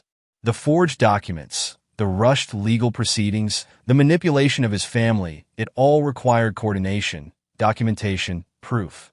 Pete might be a skilled lawyer, but he was still bound by the system he worked within. There would be records, emails, witnesses. You're right about one thing, he said finally, watching confusion flicker across Vanessa's perfect features. I should go. Wouldn't want to upset Emma any more today. Triumph blazed in Vanessa's eyes. I'm glad you're being reasonable. I'll have Pete draw up some papers, a formal acknowledgement of the adoption, maybe a generous visitation agreement if you behave. That won't be necessary. Jim picked up his duffel bag, his movements measured and calm. Everything he'd learned in captivity, patience, observation, the art of appearing defeated came into play. I trust the legal system will sort everything out. He turned to leave, but Vanessa's voice stopped him at the door. Oh, and James? Don't bother trying to contact your family. They've moved on too. Everyone has. Jim didn't respond. He walked down the porch steps, past the manicured lawn and the expensive car, and didn't look back. Let Vanessa think she'd won. Let her celebrate her victory with Pete and David. Let them all believe he was the same man who'd left 2 years ago, a soldier bound by rules and regulations. They had no idea that the man who'd returned was something else entirely. A warrior who'd learned that sometimes victory required fighting outside the rules of engagement. The sun was setting behind him as he pulled out his phone, scrolling through contacts until he found the number he needed. An old military buddy who'd gone into private investigation. Another who worked in digital forensics. A third who owed him a life debt from their last deployment together. Vanessa thought she'd orchestrated the perfect ambush. But she'd forgotten the first rule of warfare. Never underestimate a cornered soldier. In his mind, he could still see Emma's tears, still feel the weight of those adoption papers in his hands. Vanessa's smug smile, Pete's name on the documents, David's betrayal, it all fueled a fire inside him that burned hotter than any rage he'd felt in combat. Tomorrow, they would all learn what it meant to betray James Carter. The motel room's flickering fluorescent light cast harsh shadows across the scattered papers on Jim's bed. His phone lay in the center, on speaker, as a familiar voice crackled through. Jesus Christ, Jim. When you said you needed help, I didn't expect this level of cluster. Mike Rodriguez, his former reconnaissance officer, let out a low whistle. Your ex-wife really pulled all this off while you were in captivity? With help? Jim's voice was granite. He shuffled through the documents his military contacts had already pulled. My own divorce lawyer, Mike. Pete Holloway. He's been playing this game since before the crash. The signatures are definitely forged. Another voice chimed in. Danny Walsh, their old unit's document specialist. Whoever did it was good, but they rushed the job.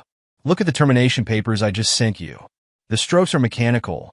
Too perfect. No natural variation. Jim pulled up the email on his laptop, studying the highlighted inconsistencies. Can you testify to this in court? Better. Danny's grin was audible. I can prove the documents were created and backdated. The metadata doesn't lie, brother. They got sloppy with the digital trail. Speaking of trails, Mike cut in. My contact at the county clerk's office found something interesting. Holloway filed the adoption papers 3 months ago, but he expedited them through Judge Marshall. Guess who plays golf with the judge every Sunday? Jim's hand tightened around his pen. Pete. Bingo. And here's where it gets better. Marshall's kid just got a full-ride scholarship to law school. Want to guess which firm's foundation provided it? Holloway and Associates. Jim growled. The pen snapped in his grip, ink staining his fingers like blood. Got it in one. This whole thing stinks of influence peddling. They've got half the county court in their pocket. Mike paused. But Jim, brother, you need to know this goes deeper than Pete and Vanessa. Jim's jaw clenched. David, yeah, your brother's been busy. Found regular payments from his business account to Vanessa's personal account, starting 6 months after your crash. Large payments, Jim. The kind you don't make to your sister-in-law unless you're sleeping with her. The words tasted like ash. What about my parents? A heavy silence filled the line. Finally, Danny spoke. They've been complicated. Found emails between your mother and Vanessa. Lots of them. Vanessa played them masterfully, Jim. Told them you contacted her before the crash. Said you wanted a clean break from everyone. She had fake emails to back it up. Jim stood, pacing the cramped room. His military training had prepared him for enemy tactics, for psychological warfare.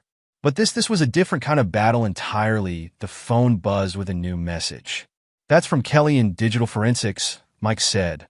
She traced the fake emails. They were created using specialized software, the kind law firms use for document recovery. 3 guesses where that software is registered. Holloway and Associates. Jim and Danny said in unison. We've got enough for a criminal case, Mike continued. Forgery, fraud, conspiracy. But Jim, the adoption hearing is tomorrow. Even with all this evidence, courts move slow. If that adoption goes through, it won't. Jim's voice could have frozen flame. I'm not letting them take my daughter. What's the play? Danny asked. You want us to? No. Jim cut him off. I need you both to keep digging. Focus on Pete's connection to Judge Marshall. Follow the money trail with David. Document everything.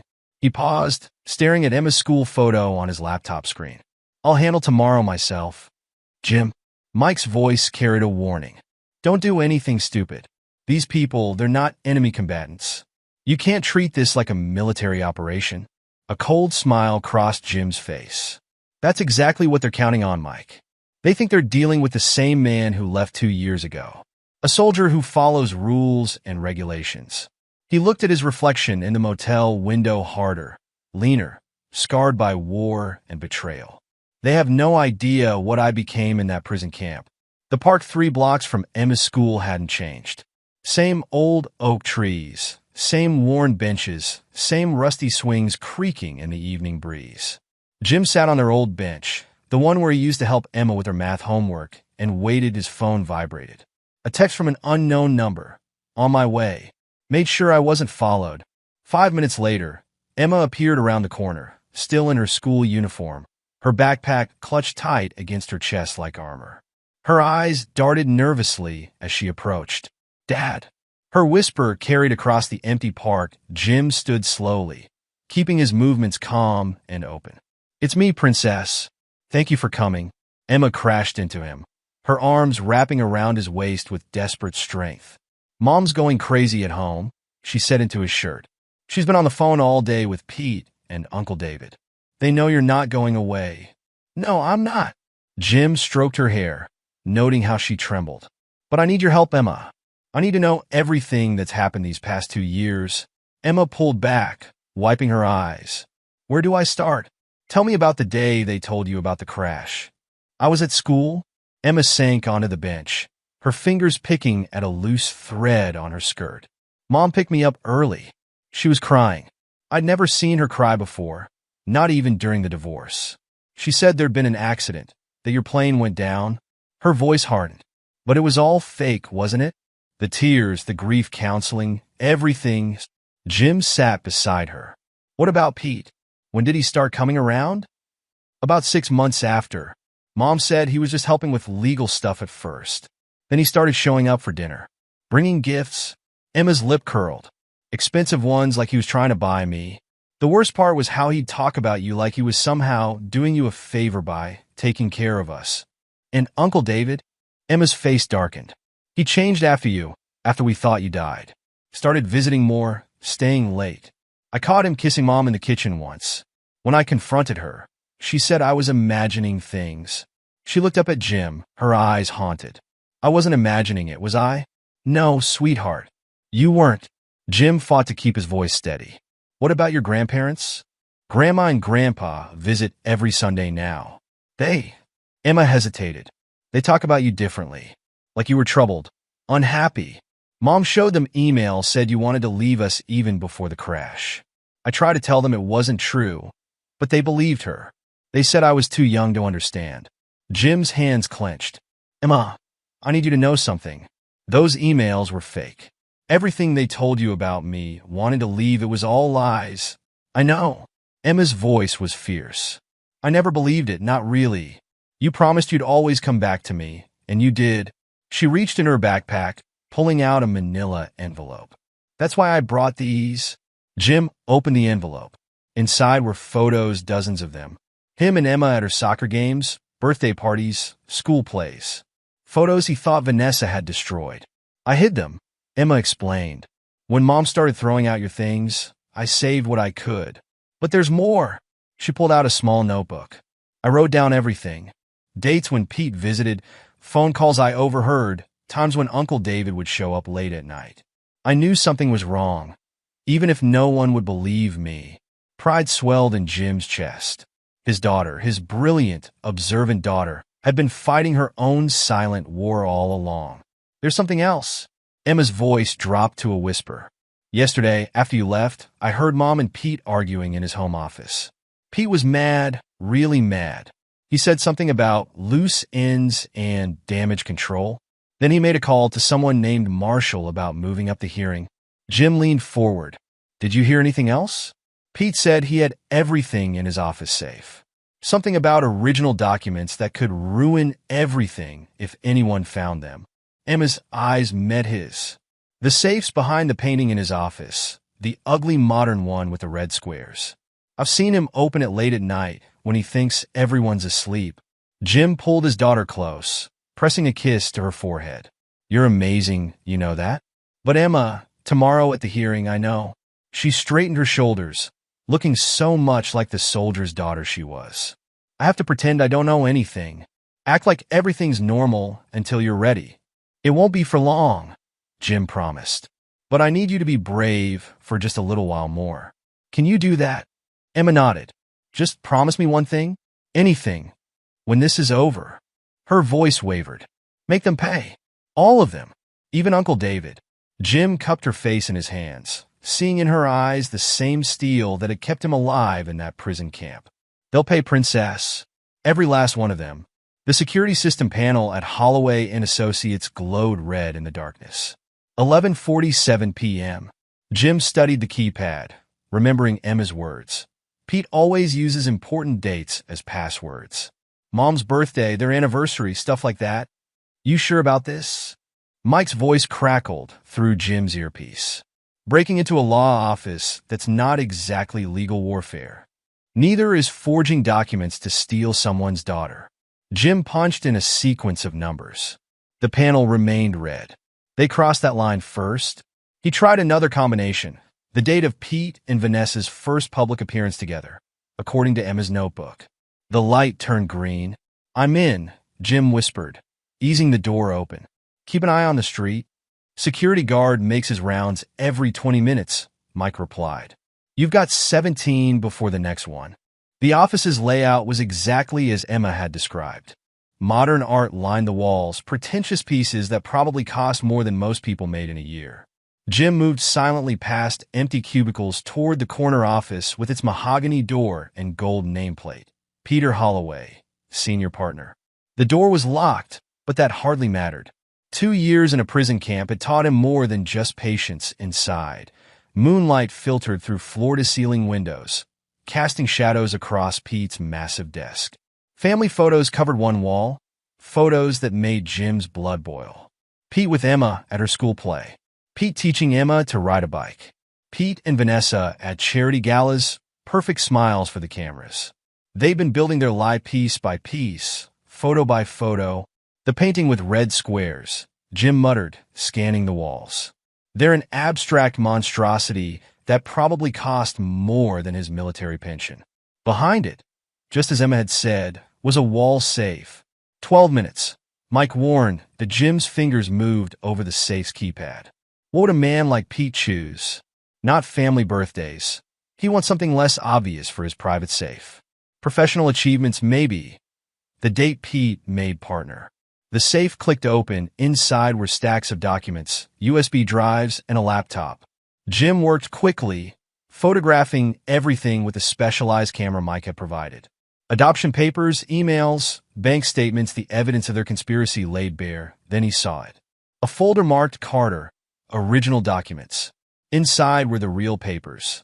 Not the forged ones they'd filed with the court, but the original showing Jim's active duty status, his POW classification, his unrevoked parental rights. Those bastards. He breathed, photographing each page. 7 minutes, Jim. He was about to close the safe when something else caught his eye. A small recorder, the kind lawyers use for dictation. He pressed play, keeping the volume low. Pete's voice filled the room. Memo regarding James Carter's situation. Judge Marshall has agreed to expedite adoption proceedings in exchange for consideration of his son's law school application. David Carter continues to cooperate, though his emotional involvement with Vanessa could prove problematic. Recommend increasing his monthly payments to ensure continued compliance. Got you, Jim whispered, slipping the recorder into his pocket. 3 minutes. Time to go. Jim restored everything exactly as he'd found it, leaving no trace of his visit. As he stepped back into the hallway, a new voice crackled through his earpiece. Danny. Jim, we've got movement. Black Mercedes just turned onto the street. Jim froze. Pete? And he's not alone. Your brother's with him. Jim's jaw clenched. Of course David would be here, the loyal lapdog, following Pete's commands. How long? 30 seconds, maybe less. Jim, if they catch you, they won't. Jim moved swiftly through the darkness, his footsteps silent on the plush carpet. He could hear voices now, approaching the building's entrance. I can't believe he had the nerve to show up. David's voice drifted through the door. After everything he put Vanessa through, focus on tomorrow. Pete's reply was sharp. Once the adoption's final, he'll have no legal standing. Judge Marshall assured me the key scraped in the lock. Jim slipped around the corner just as the door opened, pressing himself against the wall in the shadows. Pete and David passed within feet of him, neither noticing the silent figure in the darkness. Security guards approaching from the south, Mike warned. You're about to be boxed in. Jim waited until Pete and David disappeared into the conference room, then moved. The guard's flashlight beam swept the corridor behind him as he reached the emergency exit. The alarm would have sounded if Mike hadn't disabled it hours ago. 10 minutes later, Jim sat in his car 3 blocks away, examining his photos on a laptop. Did you get what you needed? Mike asked. More than enough. Jim's voice was cold with satisfaction. Pete's been recording everything. Every bribe, every conspiracy, every move they made while I was gone. He thought he was protecting himself, but instead, he handed you a weapon. Better. Jim started the car. He handed me justice. Kelly Martinez's apartment looked more like a command center than a home. Multiple monitors covered her desk, each displaying different aspects of Pete Holloway's digital life. The former military intelligence officer turned cybersecurity expert hadn't changed much. Same intense focus, same ability to see patterns in chaos. Your lawyer friend got sloppy, Kelly said, fingers flying across her keyboard. He thought deleting emails would cover his tracks. Amateur move. She pulled up a series of recovered messages on the main screen. Look at this correspondence from 8 months ago. Jim leaned forward, reading aloud. Need death certificate expedited. Judge Marshall can help. Standard consideration applies. Translation. They bribed a judge to declare you dead without a body. Kelly highlighted another email. Here's the response from Marshall. My son's application needs special attention. Handle it personally. Mike whistled low. That's explicit. No plausible deniability there. Gets better. Kelly opened another window. Found a whole email chain between Pete and David. Your brother was running interference with your parents, feeding them Vanessa's story about you wanting to abandon the family. But look at the timestamps. These conversations started before your crash. Jim's hands gripped the back of Kelly's chair. They were planning this before I went down? Looks that way. David was already sleeping with Vanessa. Pete was laying groundwork for the adoption. The crash just accelerated their timeline. Kelly pulled up a spreadsheet. Here's the money trail. Regular payments from Pete's firm to an offshore account, then back to Judge Marshall through a scholarship foundation. Similar pattern with David's consulting fees for services never rendered. Classic laundering, Mike observed. But why keep records at all? Because Pete doesn't trust any of them. Jim's voice was hard. Those recordings we found in his safe, he's been documenting everything as insurance. If anyone turned on him, he could burn them all. Smart play, Kelly admitted. Except he never planned on you coming back. She turned in her chair, facing Jim. This is enough to end all of their careers. Pete, Marshall, David, they'll all face criminal charges. But Jim, she hesitated. Using illegally obtained evidence could backfire. If they can prove how we got these files, we don't need to prove anything in court, Jim cut in. We just need to stop that adoption hearing long enough for a proper investigation. What's the play? Mike asked. Jim pulled out his phone, showing them Emma's text from an hour ago. Pete's called an early meeting at the courthouse. 8 a.m. before the hearing. Everyone will be there. Pete, Vanessa, David, my parents, Judge Marshall.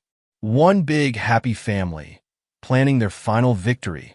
Perfect timing for an ambush, Mike noted, military training kicking in. Exactly. Jim straightened, his expression cold. Kelly, can you prepare packets? Everything we've found. The emails, financial records, transcripts of Pete's recordings. One copy for each player in this game. Kelly nodded. Give me an hour. What about your parents? Mike's voice was gentle. This will destroy them too. Learning how David and Vanessa manipulated them. They chose to believe lies about their own son. Jim's voice held no warmth. They didn't even try to verify Vanessa's story. Just accepted that I'd abandoned my daughter. He shook his head. No, they need to face what they've done. All of them do. Kelly's fingers paused over her keyboard. Jim, what about Emma? She'll be there too. Seeing all this come out, it could traumatize her. Emma's stronger than anyone knows. Pride crept into Jim's tone. She's been gathering intelligence on them for 2 years. Keeping records, staying alert. He pulled out her notebook. My daughter never stopped fighting. Tomorrow, she'll see that her faith was worth it. We should move soon. Mike checked his watch. Need to get in position before dawn. Wait. Kelly pulled up one final email. There's something else you need to see. A message from Vanessa to Pete, sent right after they learned you were alive. She highlighted a section. Read this. Jim leaned in, his expression darkening as he read Vanessa's words. If he ruins this for us, there are other ways to handle him. Your old client Romano still owes you favors. One phone call, they're planning contingencies, Mike said quietly. If the legal route fails, let them try. Jim's smile was razor sharp. 2 years in a POW camp taught me more about survival than their pet criminals could ever know. He straightened, checking his own weapon. Time to end this. Kelly, get those packets ready. Mike called Danny. I want him in position with a camera. Tomorrow morning, we're going to give the county courthouse a show they'll never forget. Dawn painted the motel room walls in shades of gray as Jim laid out his uniform on the bed. Not his combat fatigues, his full dress blues, every medal and commendation in place. The uniform told its own story. Purple Heart, Bronze Star, Combat Action Badge. Each one earned with blood and sacrifice. Each one a testament to the man he'd become. His phone buzzed. Danny's text was brief, in position. Courthouse security camera feeds accessed. We see everything. Another message, this one from Kelly, evidence packets ready. Digital copies backed up on 3 separate servers. They can't bury this. The final text came from Emma. Mom's acting weird. Keeps making phone calls in her room. Pete was here late last night with Uncle David. Something's wrong. Jim's reply was immediate. Stay alert. Trust no one. Remember the signal if you need help. A knock at his door brought Mike, dressed in a sharp suit that barely hid his military bearing. Perimeter's set. Kelly's got eyes on all approaches to the courthouse. Danny's people are in place. He studied Jim's expression. Having second thoughts? About exposing them? Never. Jim fastened his final medal. But I keep thinking about Emma's text. Vanessa's planning something. The Romano threat? More than that. Jim pulled out Pete's recorder, playing the last entry they'd found. Listen. Pete's voice filled the room. Final contingency plan in place. If Carter becomes problematic, Romano's people will ensure he doesn't reach the courthouse. Clean, quick, untraceable. Vanessa's approved the expense. David's handling the transfer through his business accounts. Marshall has guaranteed any investigation will be cursory at best. Mike's expression hardened. They're planning a hit? That's crossing a line. Even Pete should know better than to cross. Pete's desperate. They all are. Jim checked his weapon one final time before securing it in his shoulder holster. 2 years planning the perfect crime, building their perfect little family. Now it's all falling apart. You could still handle this legally, Mike suggested. Take the evidence to the FBI? Let them. No. Jim's voice was steel. They tried to steal my daughter. Tried to erase me from her life. Now they're plotting my murder. He turned to face his friend. This ends today, in that courthouse with all of them together. I want to see their faces when their world burns down. Mike nodded slowly. Kelly finished analyzing Vanessa's phone records. Multiple calls to a burner phone in the last 12 hours. If Romano's people are in play, let them come. Jim smiled, but it didn't reach his eyes. 2 years in that camp taught me to survive worse than street thugs. Besides, he patted the evidence packet in his briefcase. We have our own insurance. Speaking of insurance, Mike pulled out a USB drive. Kelly found something interesting in Pete's deleted files. Videos of Vanessa from before your crash. She was meeting David at a hotel. Pete had her followed, gathered blackmail material on both of them, but never used it. Saving it probably. Keeping everyone in line. Mike handed over the drive. Like you said, Pete doesn't trust any of them. Jim pocketed the drive. Time? 7:15. They'll be gathering at the courthouse now. Mike checked his phone. Danny confirms Judge Marshall arrived early. Vanessa and Pete just pulled up. David's parking his car. My parents? Already inside. Emma too. Jim stood before the mirror, adjusting his uniform one final time. The man who stared back wasn't the same one who'd kissed his daughter goodbye 2 years ago. That man had believed in rules in the system, in family loyalty. This man knew better. Mike. Jim's voice was quiet. If anything goes wrong, if Romano's people interfere, Emma's covered, Mike assured him. Kelly's got a team watching her. One signal from you, and we get her out. But Jim, he gripped his friend's shoulder. Be careful in there. These people, they're cornered animals now. No telling what they might do. I'm counting on that. Jim picked up his briefcase. Cornered animals make mistakes. And I want them to see it coming. Want them to feel what Emma felt watching their whole world disappear piece by piece. The evidence should be enough, Mike said. Once Marshall sees those financial records, this isn't just about evidence. Jim moved toward the door. It's about justice. Real justice. Not the kind Pete and Marshall trade over golf games. He checked his watch. 7:30. Time to go. They stepped out into the morning sun.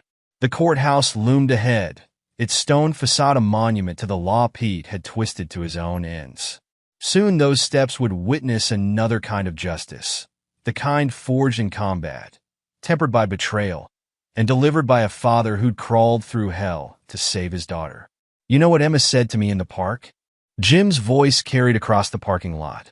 She said, make them pay. All of them. My 14-year-old daughter, Mike. They forced her to grow up too fast. Taught her about betrayal when she should have been learning about trust. Mike fell in a step beside him. Then let's finish this. For Emma.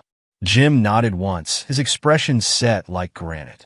In his mind, he could see them all gathering in that courthouse. Vanessa with her perfect mask, Pete with his legal documents, David with his practiced lies. His parents choosing willful blindness over truth. Judge Marshall, thinking his corruption would stay buried, they had no idea what was coming. No idea that their carefully constructed house of cards was about to meet a force of nature they'd never calculated for. A father's love, hardened by war, strengthened by survival, and fueled by a burning need for justice. The county courthouse's marble halls echoed with footsteps and whispered conversations as Jim Carter stood in the shadows, watching. Through the ornate wooden doors of Courtroom 3, he could see them gathering the conspirators who'd tried to steal his life. Pete Holloway held court at the front, his expensive suit a sharp contrast to the public defender's worn blazer in the next case. He was showing something on his phone to Judge Marshall, both men laughing like old friends sharing a private joke. All players accounted for. Mike's voice murmured through Jim's earpiece. Danny's got eyes on Romano's people, 3 of them, lobby level. Armed. Vanessa? Just arrived. She's with your brother. Jim watched them enter Vanessa in a cream designer dress that probably cost more than most people's monthly salary, David hovering at her elbow like an anxious shadow. His brother's face was drawn, nervous. He kept checking his phone, glancing at the doors. Your parents are in the front row, Mike continued. Emma's with them. Through the doorway, Jim could see his daughter. She sat rigid, hands clasped in her lap, wearing the blue dress she'd chosen for what was supposed to be her adoption day. Her eyes kept darting to the back of the courtroom, searching. Kelly confirms the evidence packets are in place, Mike said. 1 under each seat where you marked. They won't see them until they sit down. Jim adjusted his uniform cuff. Romano's people? Still in position, but they won't try anything inside the courthouse. Too many witnesses, too much security. They're not here to stop me. Jim's voice was cold. Their insurance. Pete's backup plan if the legal route fails. The bailiff entered the courtroom, speaking quietly to Judge Marshall. The older man nodded, checking his watch with an impatient gesture. Showtime, Mike murmured. You ready? Jim thought of Emma's tears in the park, of Vanessa's smug smile in their old home, of Pete's recorded threats. He thought of 2 years in a prison camp, surviving on the promise of seeing his daughter again. More than ready, he stepped out of the shadows, moving toward the courtroom doors. His medals caught the morning light, each one a testament to battles fought and won. This would be his final war, not for country this way, but for something far more precious. The first person to notice him was the court reporter, her fingers freezing over her stenotype. Then heads began to turn, whispers spreading like ripples in a pond. Pete's laugh cut off mid-sound as he saw Jim in the doorway. No! Vanessa's whisper carried in the sudden silence. You can't be here. This is a closed proceeding. Jim's smile was razor-sharp. Actually, I can. When it concerns my daughter's future, I have every right to be here. He moved forward, each step measured and deliberate. Isn't that right, Judge Marshall? The judge's face had gone pale, his eyes darting between Jim and Pete. This is highly irregular. Mr. Holloway, you assured me. It's fine, Your Honor. Pete's recovery was smooth, professional. Only someone watching closely would see the sweat beading at his temples. Captain Carter is simply confused about the proceedings. Perhaps if we could have a brief recess. No recess. Jim's voice filled the courtroom. No more delays. No more backroom deals. He reached the front, turning to face them all. It's time we had some truth in this courthouse. Dad! Emma's voice trembled with hope and fear. It's okay, Princess. Jim kept his eyes on Pete. Everything's going to be clear very soon. Why don't you all check under your seats? I left something for each of you. The rustle of papers filled the air as they found the packets. Jim watched their faces as they opened them, saw the blood drain from Pete's face, the tremor in David's hands, the way Judge Marshall's jowls began to quiver. Pete's voice cracked. This is inadmissible, illegally obtained, like the forged documents you used to declare me dead. Jim's words cut like a blade. Or maybe like the offshore accounts you've been using to bribe Judge Marshall. Those payments for his son's law school, very generous of your firm. Marshall surged to his feet. I will not sit here and listen to these baseless accusations. They're not baseless, Your Honor. Jim held up Pete's recorder. In fact, they're recorded. In Pete's own voice. Would you like to hear how much your son's future cost? Vanessa was the first to recover, her mask of sophistication cracking as she read through the evidence packet. These emails, they're private correspondence. You had no right? Jim's laugh was cold. Like you had no right to forge my signature? To fake my death? To try to erase me from my daughter's life? He turned to the judge. Your Honor, would you please read page 4? The part about your son's scholarship. Marshall's hands shook as he flipped pages. The courtroom fell silent, watching his face turn from pale to ash gray. While you're at it, Jim continued, David, why don't you explain to our parents about those monthly payments from Pete's firm? The ones that started right after you began sleeping with my wife. Their mother gasped. David? What is he talking about? David surged to his feet. This is ridiculous. Jim's obviously fabricated. Play the recording. Pete cut in, his voice tight. Go ahead, Jim. Play it all. Let everyone hear how you obtained this evidence illegally. Actually, Jim smiled. I don't need to play anything. You're going to tell them yourself. Or should I ask Romano's men in the lobby what they're being paid to do if this hearing doesn't go your way? Pete's face went slack. In the gallery, Emma sat forward, her eyes wide. What's he talking about, Pete? Vanessa's voice had lost its polish, turning shrill. You said you'd handle everything. Handle it like you handled the forged death certificate. Jim pressed. Or like you handled Judge Marshall's son's sudden academic success? Marshall stood abruptly. This proceeding is adjourned. Sit down, Your Honor. Jim's command carried the weight of military authority. Unless you want the state bar to hear about your golf course deals with Pete. How many other cases have you expedited? You can't threaten a judge. Pete began, but Jim cut him off. Like you threatened me? Through Romano? Jim pulled out his phone. Kelly, go ahead. The courtroom screens flickered to life, displaying security camera footage from Pete's office the night before. The audio was crystal clear, Pete's voice. If he shows up tomorrow, Romano's people will handle it. Clean, quick. David. Jesus, Pete, we're talking about my brother. Pete, your brother who's about to ruin everything we built. Think of Emma Vanessa, do it. Whatever it costs. I won't let him take her from me. The color drained from Pete's face. In the gallery, Jim's mother began to sob. Mom. Emma's voice cut through the tension. You were going to have Dad killed? Vanessa spun toward her daughter. Emma, sweetie, you don't understand. Everything I did was for us, no. Emma stood, her voice stronger. Everything you did was for yourself. Dad's the only one who ever really fought for me. The bailiff's radio crackled. A voice reported 3 armed men being arrested in the lobby. Romano's insurance policy neutralized before they could act. This isn't just about the adoption anymore. Jim addressed the court. We have conspiracy, fraud, attempted murder. He locked eyes with Pete. How many years do you think that adds up to? Want to ask your friend the judge? Oh wait, he might be facing his own charges. Marshall slumped in his chair. Decades of judicial authority crumbling under the weight of exposed corruption. You planned this, Pete realized, his lawyer's mind finally catching up. All of it. The evidence, the timing, Romano's men. I learned a few things about strategy in that POW camp. Jim's voice was steel. Like how to recognize a trap. You were all so focused on erasing me, you never considered I might be several moves ahead. The courthouse doors burst open as federal agents flooded the room. Jim recognized Mike among them, now wearing his FBI badge openly. Peter Holloway, Mike announced, you're under arrest for conspiracy to commit murder, fraud, and judicial corruption. He nodded to his team. Take them all? Pete's professional demeanor finally cracked. This is entrapment. He broke into my office. Actually, Mike cut in. We had a warrant, signed by a federal judge after we presented evidence of your conspiracy to commit murder. He smiled coldly.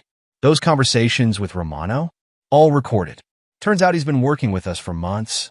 Vanessa lunged toward Emma, but Jim stepped between them. Don't even think about it.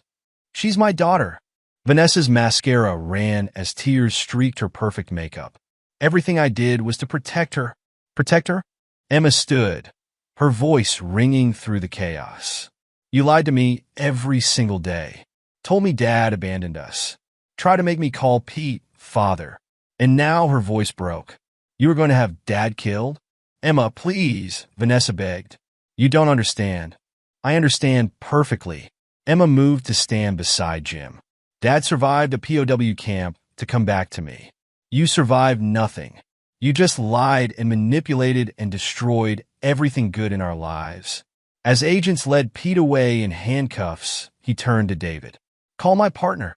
He'll handle the... Your partner's already been arrested, Mike informed him. along with Judge Marshall's son and half the county clerk's office. This conspiracy went deep, but not deep enough to hide from a federal investigation. Marshall seemed to age decades in moments. "My reputation, my career, is over," Jim finished. "Just like your son's legal career." Amazing how quickly a prestigious law school rescinds admission when they learn it was bought with bribes. David tried to slip toward the door, but two agents blocked his path. "Jim, brother, please. I can explain." "Explain what?" Jim's voice could have frozen fire. "How you betrayed your own brother. Slept with his wife? Helped steal his daughter." He stepped closer, watching David flinch. "Or maybe explain the money laundering, the offshore accounts, the fake documents you helped create." "I loved her," David whispered. "Vanessa and I, we save it for your trial." Jim turned away as agents cuffed his brother. "I'm sure the jury will love hearing how you plotted to murder your own brother." Their parents sat shell-shocked in the gallery. Their mother reached out as Jim passed. "Jimmy, we didn't know about David and Vanessa, about the murder plot, but you knew I was alive." Jim cut her off. "Deep down, you knew. You just chose to believe Vanessa's lies because it was easier than asking questions." He looked at his father. "You were a soldier once. Did you really think I'd abandon my daughter?" His father's face crumpled. "Son, I'm not your son anymore." Jim's words fell like stones. "You lost that right when you chose to support the people trying to steal my daughter." As federal agents led the conspirators away, the once bustling courtroom fell silent. Only the Carter family remained, the broken pieces of what had once been whole. Emma stood beside Jim, her hand clutched in his, while their former family members faced the consequences of their choices. "I want to talk to them," Emma said quietly. "Before they take Mom away. I need to say something." Jim studied his daughter's face, seeing the steel beneath her tears. "Are you sure?" "I'm sure." Emma squared her shoulders. "I've been quiet for 2 years, doing what they wanted, pretending everything was fine." "Not anymore." Vanessa waited by the bailiff's desk, handcuffs glinting on her wrists. Her perfect appearance had crumbled, mascara streaked, hair disheveled, designer dress wrinkled. But her eyes still held that calculating look as Emma approached. "Emma, baby," Vanessa began. "Everything I did was for yourself." Emma cut her off. "Every lie, every manipulation, every time you made me feel guilty for missing Dad." Her voice grew stronger with each word. "You know what the worst part was? Watching you smile at his funeral. A funeral you knew was fake. You stood there, crying these perfect tears, while I felt like my world was ending. I protected you." Vanessa's voice cracked. "Your father abandoned us long before that crash. The military always came first. No, your ambitions came first." Emma's words cut like razors. "Dad missed one birthday because of training. You missed every moment of my life that wasn't perfect enough to post on social media." She pulled out her phone, showing a photo. "Remember this? My soccer championship. You said you couldn't come because of a charity event. But really, you were with Uncle David at some hotel." Vanessa flinched. "How did you?" "I've known for months. Pete's not the only one who can gather evidence." Emma's laugh was bitter.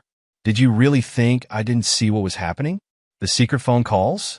The way you and Uncle David looked at each other? How Pete suddenly started buying me expensive gifts after Dad's death?" "Emma, please." Vanessa tried to reach for her daughter, but the handcuffs stopped her. "We can still be a family. Once this misunderstanding, Emma's voice rose. "You tried to have Dad killed. You were going to let Romano's men murder him just to keep your perfect new life." She stepped back, wiping angry tears. "You're not my mother anymore.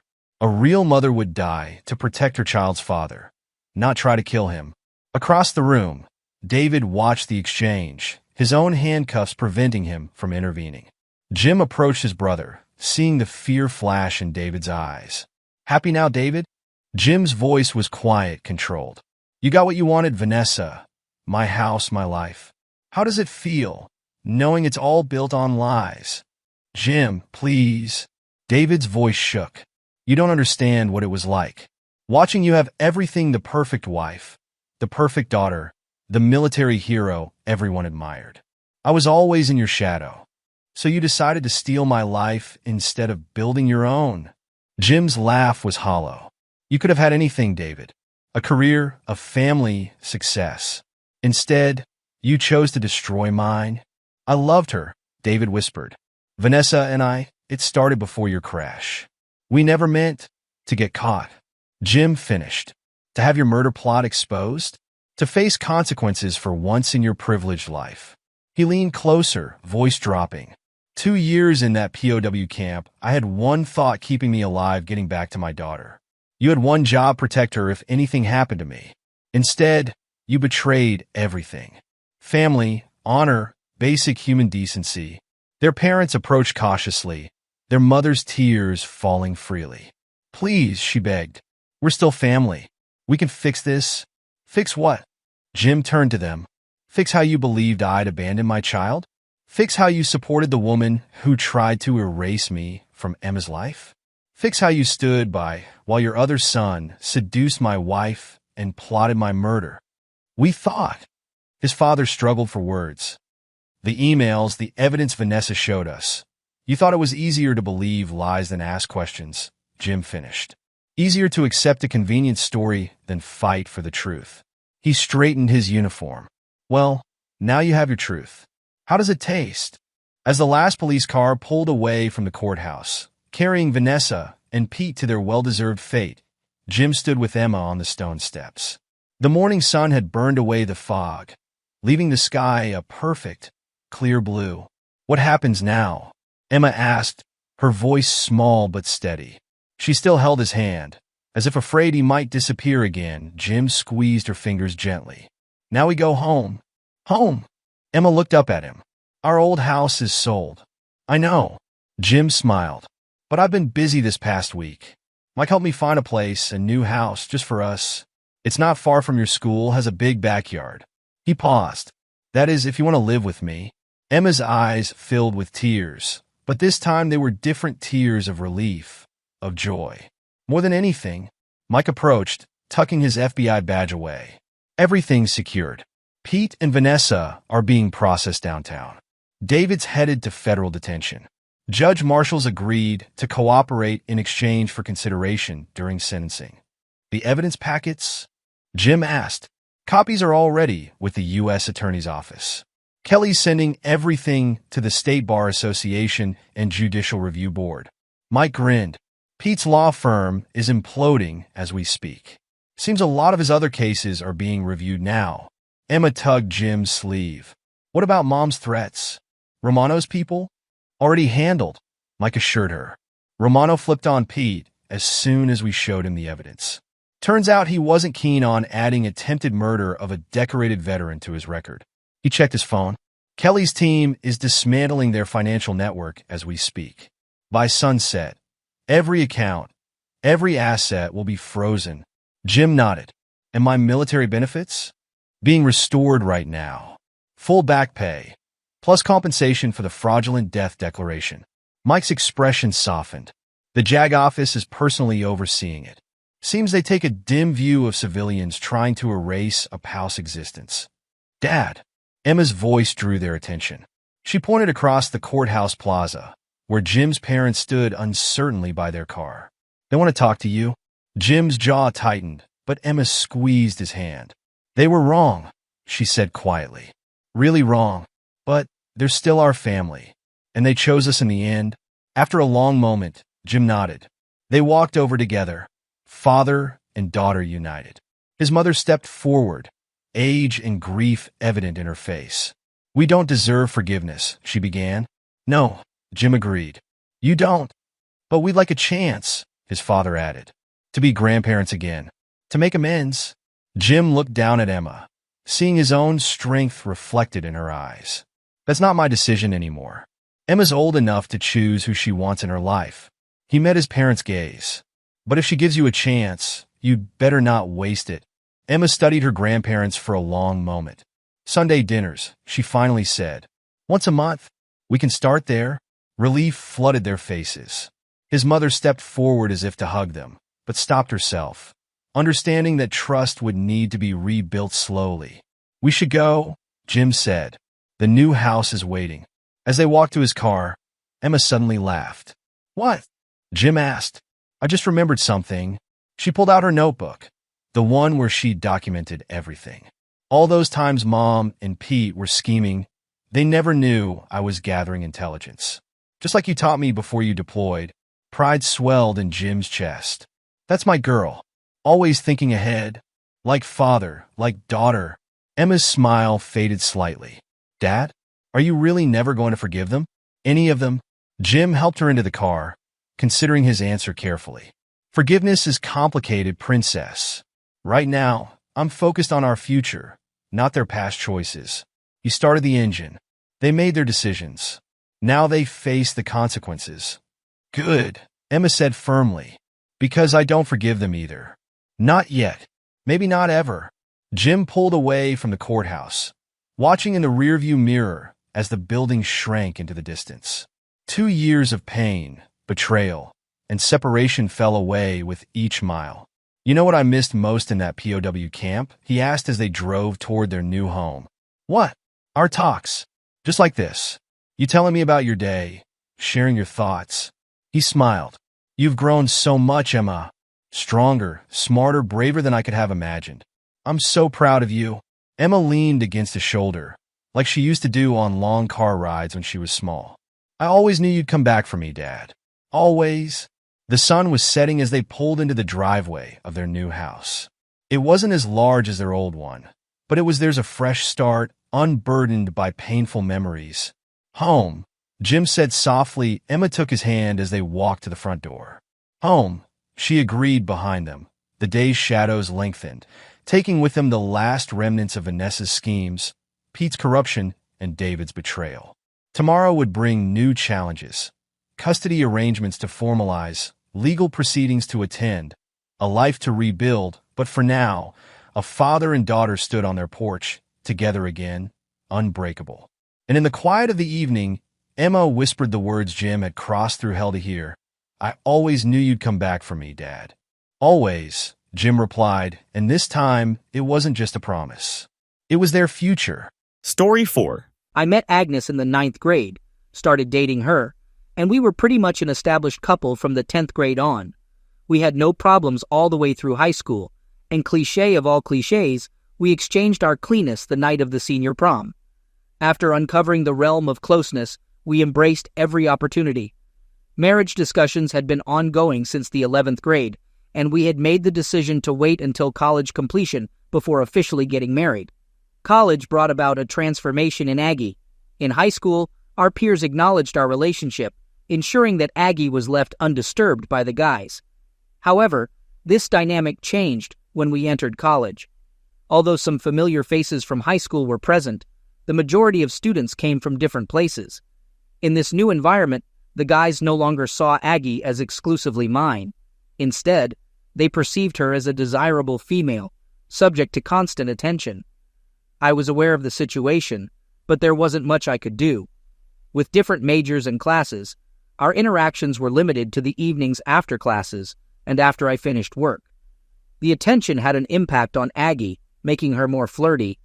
I observed her walking, smiling, and talking with other guys several times, but being on the other side of the quad, she didn't notice me.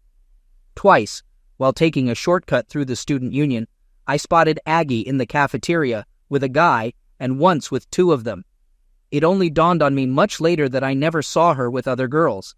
It was always with guys. Nevertheless, it didn't worry me. After all, we were a couple in love, planning to get married, so there was nothing for me to fret about. She was an attractive girl, naturally drawing attention from guys. But she was mine, proving it every night when we were together, for years. Later, after graduating, finding jobs in our respective fields, getting married, and starting a life of wedded bliss, I enjoyed almost 6 years of contentment before a sudden revelation shook me awake. While at my desk, Molly from the mailroom placed some files in my basket.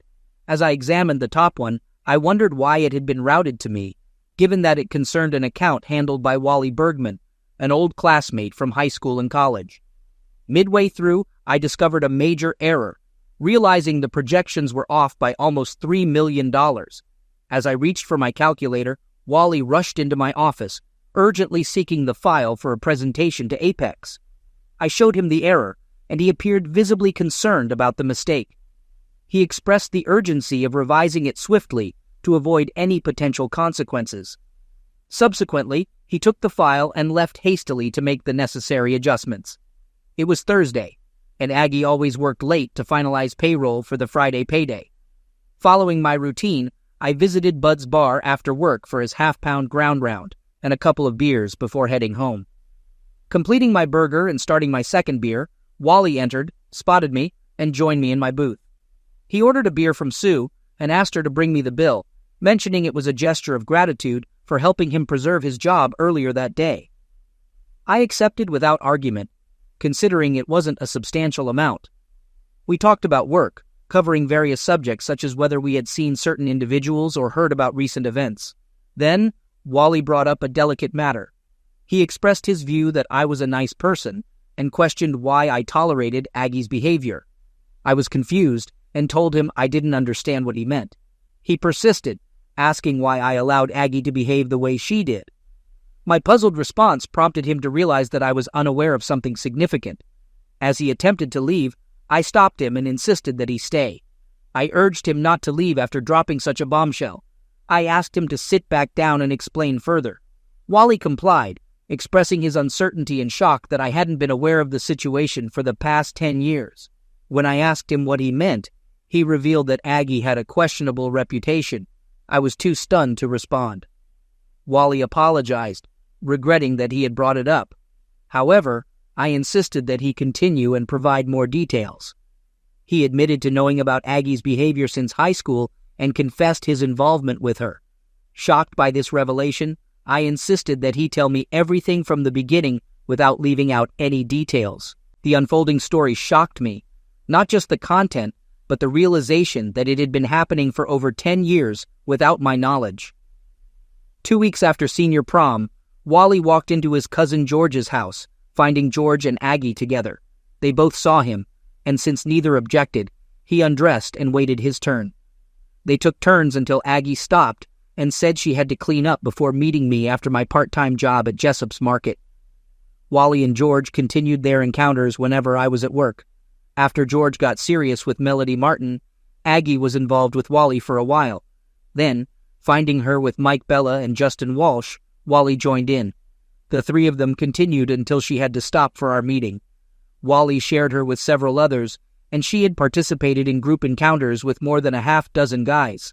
I recognized that we were friends, but we weren't exactly best friends, you know? Remember the age of 18, when hormones were raging? You and Aggie were somewhat steady, but I didn't believe your relationship was that serious. I mean, if it were, would she be involved with anyone who showed interest? College didn't change that pattern. In the first semester as a freshman, Aggie had classes Monday through Thursday and Tuesday through Friday, with no classes on Wednesday. Her last class on weekdays ended at 2 or 1. I can't recall your schedule, but when you finished class, you went to work. When Aggie finished class, she headed to a bedroom somewhere. Wednesday turned into an all-day event throughout our school years. While class schedules varied, the constant was Aggie engaging after class until you finished work. I might be making it sound like an everyday occurrence, but it wasn't. 2 or 3 times a week, although most of us were surprised when you and Aggie got married, assuming you must have known what she had been doing. Yet you married her anyway. Some thought maybe you were into the idea of your women being with other men. Tyler speculated that perhaps you and Aggie were debauchees, but no one remembered seeing you with another girl. However, Aggie was frequently seen with other guys. I had no clue, Wally, not even a hint. Damn, Rob, I hate to be the one to inform you, but if you never knew, it stands to reason you probably don't know about her Thursday night date with Bob and Bill Howard.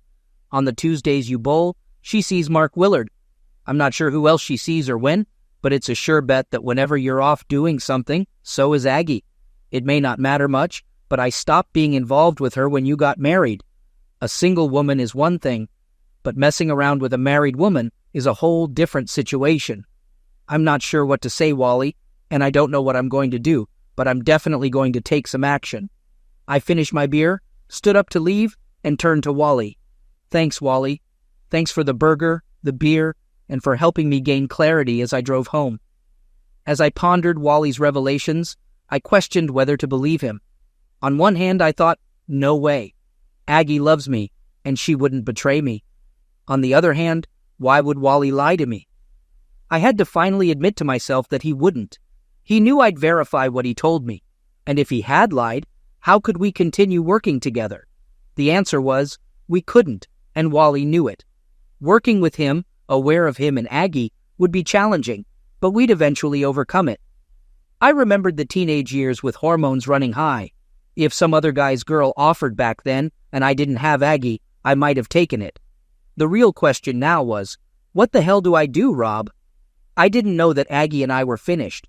I might have managed a one-night drunken mistake, or maybe even a short-term affair, if Aggie could convince me it wouldn't happen again. But outright betrayal for 10 years? No way. I was lying in bed, pretending to be asleep as Aggie returned from handling the payroll. I ignored her touch when she reached out, as she wanted to give me leftovers, but I wasn't interested. Admittedly, I'd been receiving them for years without damage, but I didn't know that then. I do now. Her hand on my body made my skin crawl, and for the first time, I didn't get aroused when Aggie touched me. I was already up before Aggie the next morning, with coffee brewing and the morning paper in hand. Aggie asked what happened the previous night since she came home eager, and I was already in bed. Wally remarked that my behavior was unusual. I explained that I felt unwell because something I ate disagreed with me, so I decided to go to bed early. Aggie expressed hope for my recovery and mentioned I'd have to double duty tonight to make up for the missed night. Upon arriving at work, I immediately dialed Felix Mather, an old high school friend now practicing corporate law, though I wasn't quite sure what that entailed. I asked him for recommendations for an assertive divorce lawyer. He replied negatively, indicating that my request meant my hopeful assumption was incorrect. Discovering that I was looking for a divorce lawyer suggested that I had learned the truth about Aggie. He then questioned if I believed we had an open marriage, assuming that was the only way Aggie could engage in such behavior and still remain with me. Surprisingly, Felix, I had no idea about her actions until yesterday. After a brief pause, Felix suggested that I contact Tom Sweet and mention his referral. Accordingly, I followed Felix's advice and called Sweet, informing him about Felix's recommendation. He informed me he could meet later that day if I could be there by 1. I assured him I could, and indeed I did. Sweet informed me that I had various choices, ranging from a friendly separation to a scorched earth policy reminiscent of Attila the Hun. In our state, which was not a no-fault state, infidelity constituted valid grounds for divorce. However, obtaining a divorce based on infidelity required concrete and undeniable evidence. Mere hearsay wouldn't suffice. I inquired about how to gather the necessary evidence, to which Sweet responded by taking a card from his desk and passing it to me. The card belonged to Gaston Marshall, a private investigator whose office was conveniently located across the street. Sweet offered to contact Marshall to check if he could accommodate me promptly. I requested him to proceed, expressing my desire to conclude the process as quickly as possible. I also instructed him to start the divorce paperwork, promising to provide the evidence once I obtained it. Sweet made the call, and within 10 minutes, Gaston Marshall outlined our course of action. Unfortunately, one of the requirements was for me to act completely natural around Aggie, avoiding any suspicion that I was aware of the impending divorce. As unpleasant as it may be, Marshall advised, maintain your routine without changes. If you usually engage in lovemaking activities 3 or 4 times a week, continue to do so. Whether you typically initiate or not, keep it up. Just remember, it's no longer about making love. It's about fulfilling a physical need. Don't do anything that might disrupt her routine. It's crucial for our plan that she remains unaware of any changes in your relationship. I returned to my office, summoned my courage, and called Aggie. At work, it was our routine to dine out every Friday night and have breakfast every Sunday morning. So when I reached her on the phone, I suggested tricocchis for dinner, and she agreed. While I enjoyed my veal, Marcella and Aggie worked on her rigatoni, sipping white wine. Marshall Investigations employees were discreetly installing wireless cameras and listening devices in our house. Sipping my Merlot, I recalled Marshall's advice.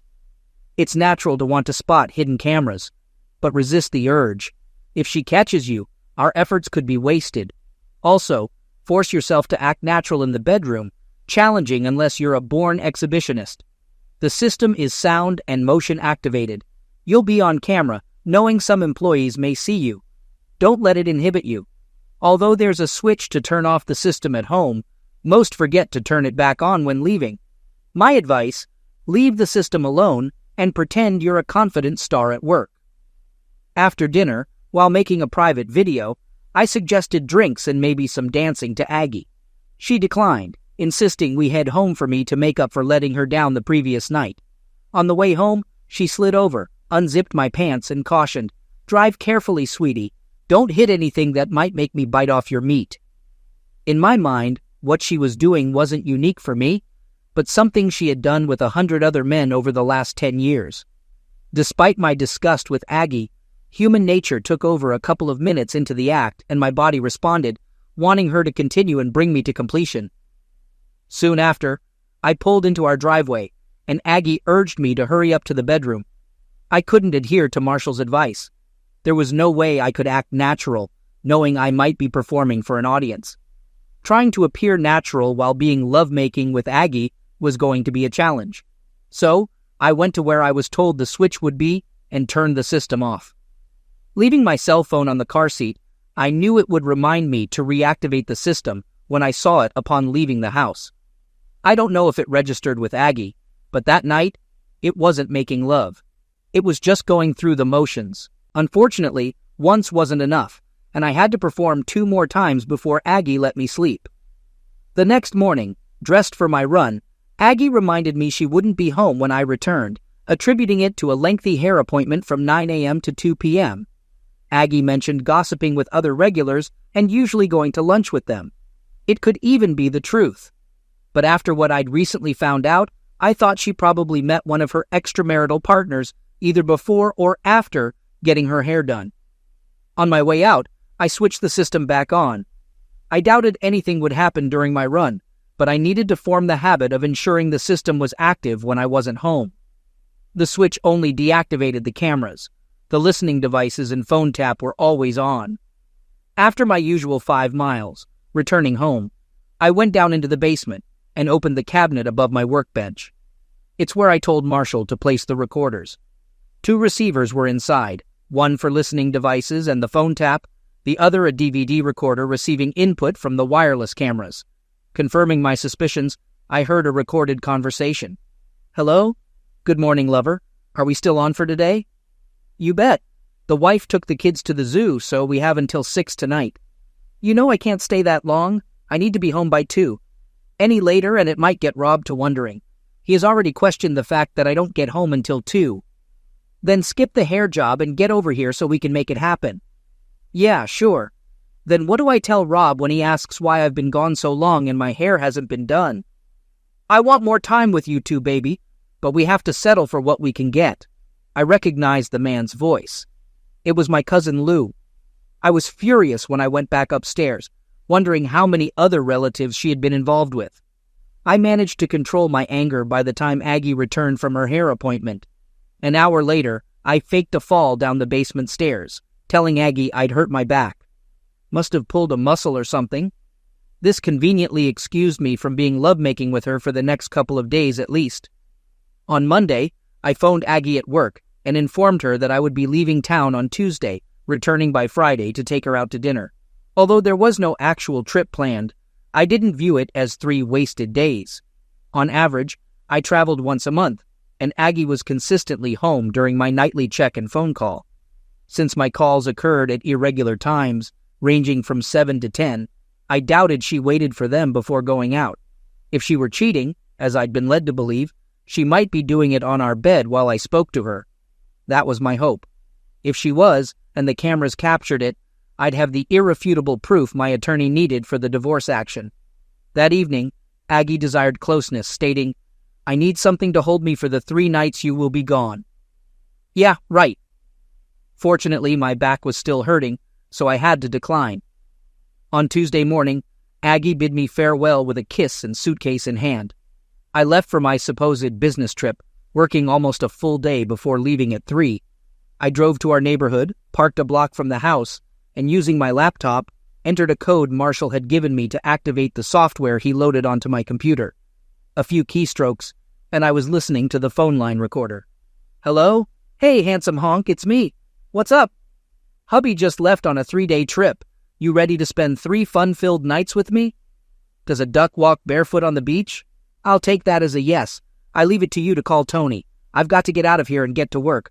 I'll be home by 6. See you then." After shutting down the computer, I called Tom Sweet and instructed him to have the papers ready for service by Thursday, detailing how I wanted it done. He informed me that my preferred method would cost more than the standard service fee, to which I replied that I didn't care. Leaving the neighborhood, I drove to the other side of town and checked into a motel with a restaurant and a bar next door, settling in for a 3-day stay. I enjoyed the bar, my kind of place, bringing a big smile to my face each time I visited. Apologies to Toby Keith. It was a country western bar with a jukebox loaded with good tunes for dancing. Every night, I saw 3 or 4 unattached ladies who couldn't bear to see a man sitting alone while there was music to dance to. During my first visit, while sitting at the bar nursing a long neck, a great-looking redhead approached and said, "Come on, sugar, they're playing our song." She took my hand, pulled me off the bar stool, and led me onto the dance floor. As we waltzed, she clarified, "Don't get the wrong idea, sugar. I'm not tallying. I just love the dance. And you were there." Her name was Rhonda, and after the dance, she invited me to join her and her 2 friends, Laura and Shelby, at their table. I spent until 10:30 taking turns dancing with them, then informed them I had to call it a night. "Maybe we will see you again," Rhonda said. "We are in here 2 or 3 nights a week. I'm just next door in the motel, so it is likely that I will be in here the next 2 nights. I went to bed feeling positive for the first time since my conversation with Wally. The following afternoon at 3, I parked a block away from the house and reviewed the footage captured by the wireless cameras the previous night. The 2 men who joined Aggie in the bedroom were notably younger, at least 6 years her junior, and I wondered if Aggie was seeking youthful exuberance. The content was unremarkable, involving straightforward lovemaking activities. While the visual of Aggie with 2 men didn't particularly interest me, I was intrigued by the audio. I was surprised by what I heard, or rather, what I didn't hear. I expected Aggie to ridicule my lovemaking skills, but she never did. Wednesday was uneventful, with my presence only acknowledged when one of the men expressed a wish for more frequent meetings. Aggie clarified that I had priority for her time.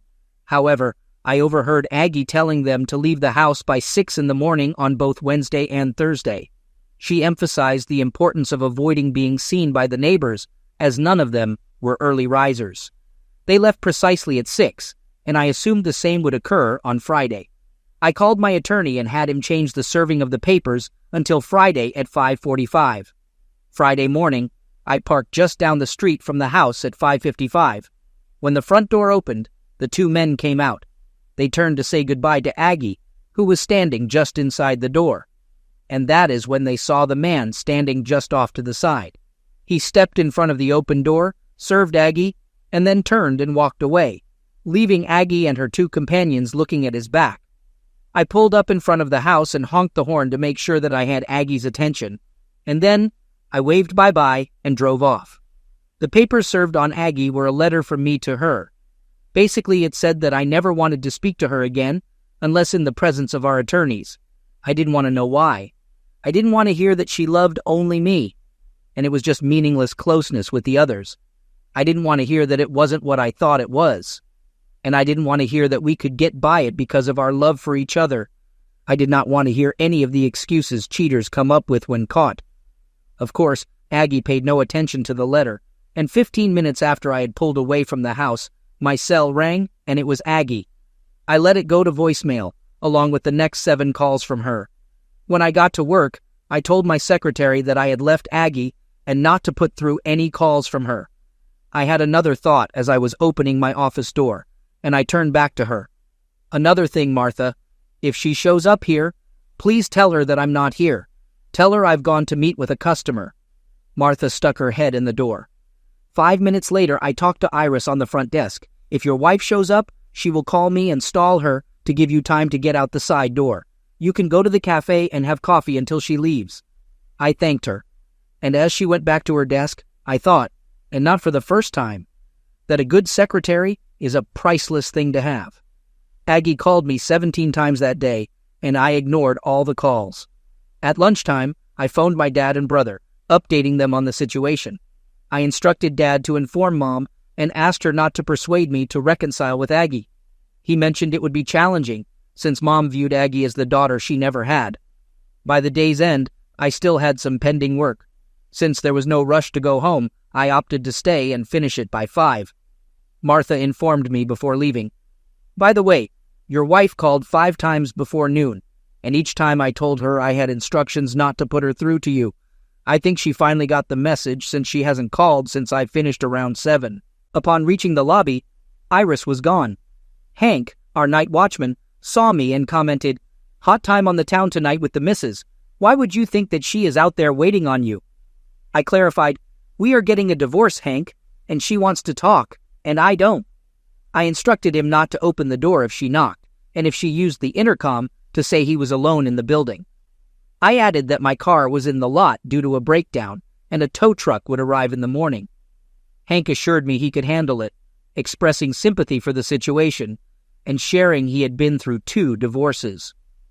Exiting through the back door, I circled the block, crossed the street, and walked down the alley to Dave's diner, entering and taking a seat.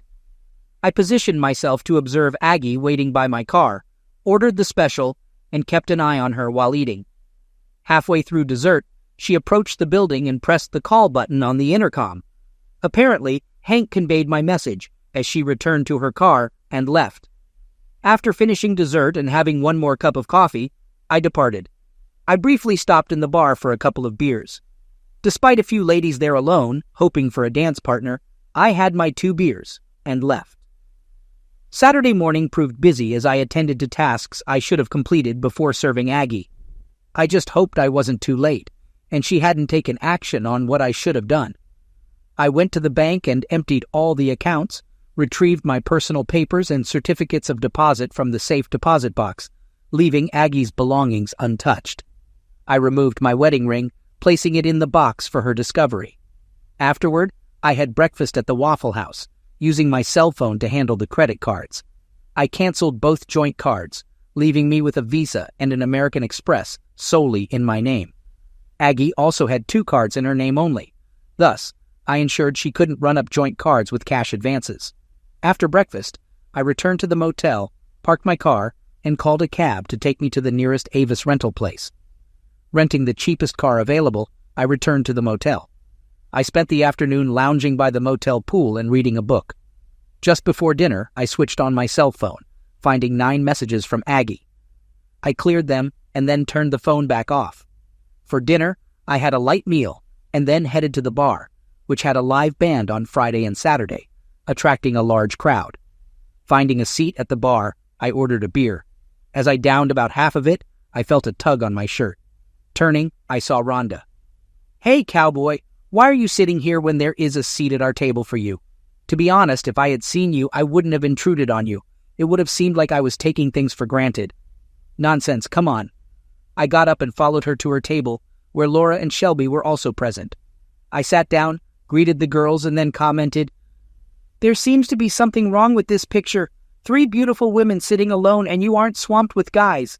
We get a lot of attention, but it is usually from idiots. They see us here, notice the wedding rings, and assume we're here to cheat. We're just here to dance, and only a couple of guys understand that and accept it. The rest think they are God's gift to women, and we have to fend them off after the other night. We know that you are one of the good guys, and you have an open invitation to join us whenever you come in, and we are here. It isn't any of my business, and I know that, so feel free to tell me that. But I have to ask, why are 3 gorgeous married women spending time in a place like this without your husbands?" "It is a legitimate question," Rhonda said. "Laura's husband is in the Army Reserve, and his unit was sent to Afghanistan. She was going nuts cooped up in her house alone, so we decided to get her out. Shelby's husband works afternoons, and my hubby is a long-haul trucker who is often away, so the 3 of us banded together to keep each other company.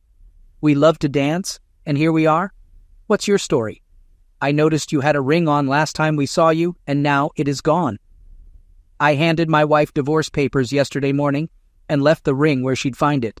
Does that mean you're free to pursue? Not at all. The grounds were infidelity, and I won't give her anything she could use against me in a countersuit, Laura remarked. Great, she added. We have a reliable dancing partner. The rest of the evening until closing, I danced with the three of them, occasionally sharing them with other guys. They agreed to meet on Sunday. I spent a quiet day by the pool with a book, and Monday I drove the rental car to work. I hoped Aggie wouldn't see my car, assuming I was out of town again and would stay away. The week passed with 6 to 10 calls daily from Aggie, which I never answered more than once. She called from unfamiliar numbers, but upon hearing her voice, I hung up. Each night after dinner, I stopped by the bar for a beer or two. Rhonda, Laura, and Shelby were there on Wednesday and Friday, so I joined them, dancing until 10 on Wednesday and until closing on Friday.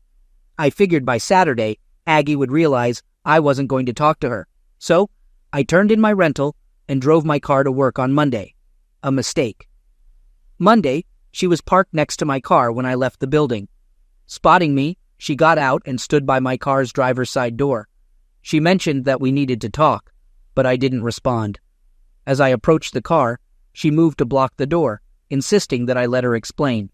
I pushed her aside, causing her to stumble but regain her balance quickly. I rolled down the window and informed her that she needed to read the letter accompanying the divorce papers.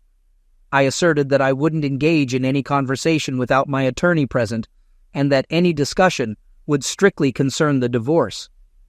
Aggie expressed her unwillingness to divorce and her lack of desire for me.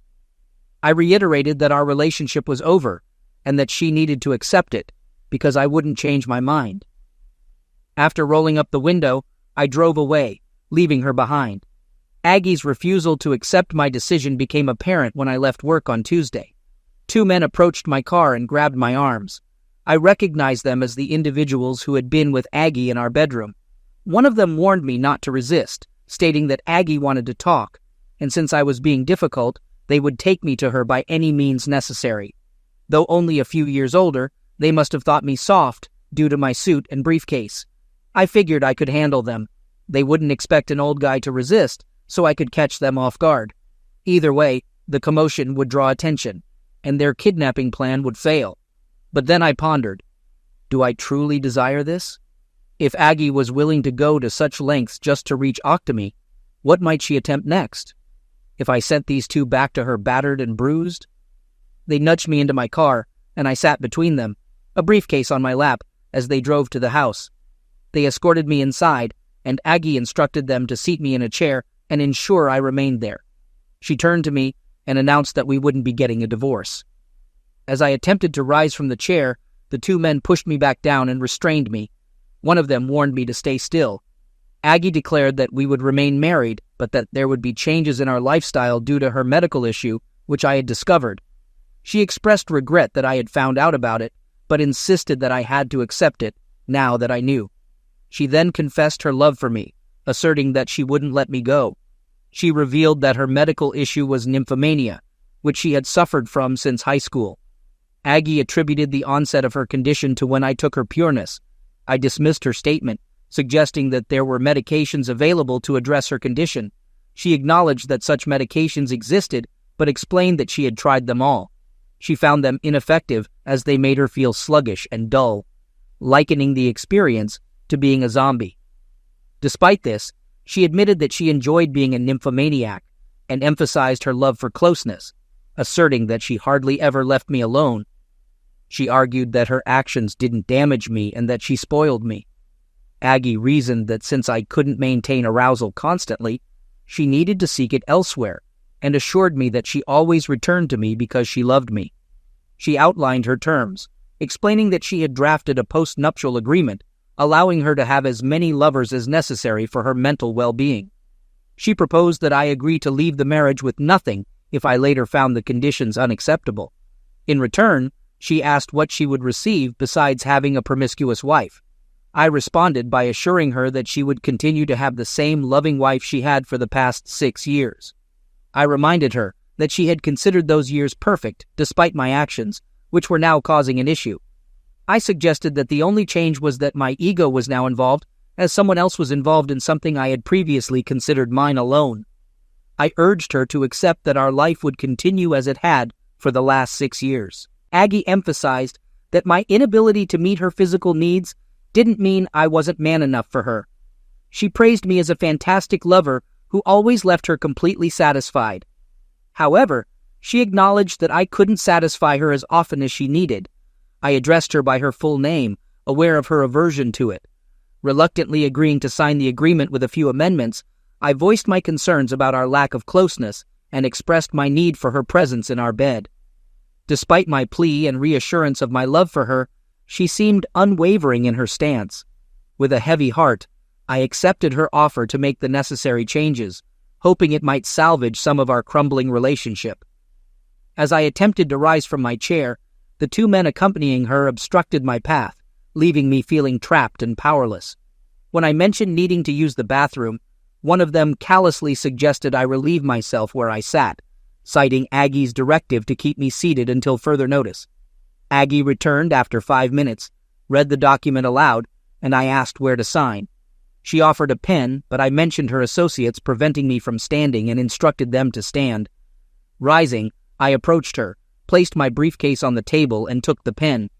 However, I decided to review it myself to ensure its contents matched her description.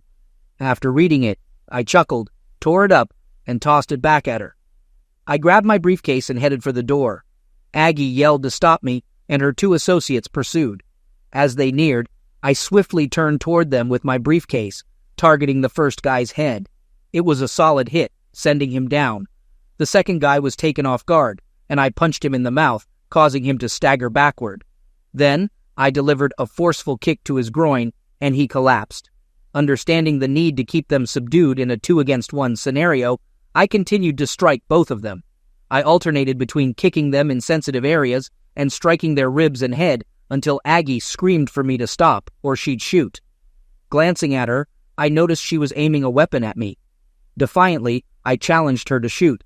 I retrieved my cell phone, dialed emergency, provided my name and address, and informed the operator of my wife's armed threat. The operator advised me to remain calm and not provoke her, ensuring help was on the way. After ending the call, I sarcastically thanked Agnes, suggesting her incarceration would expedite our divorce. She criticized my action as foolish. Agnes warned me that when the police arrived, I would be the one facing arrest. She accused me of entering and attacking her friends out of jealousy, stating that it would be my word against theirs and that they were fully clothed. I mocked her response, questioning her love for me.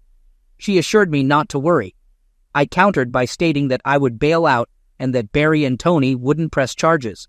I reminded Agnes that Hank and Joyce witnessed the 2 individuals picking me up from work and escorting me inside. I accused her of having me brought there against my will and hindering me when I tried to leave, despite her companion's failure. Then she pulled a weapon on me. I explained that although I might spend a night in jail, when my witnesses testified, she would be the one behind bars, and I wouldn't be posting her bail. I advised her that considering the situation, including kidnapping, false imprisonment, weapon threats, and likely other charges, her best course of action would be to stay silent. Aggie ignored my advice and, along with her associates, fabricated their stories. Consequently, I was taken into custody.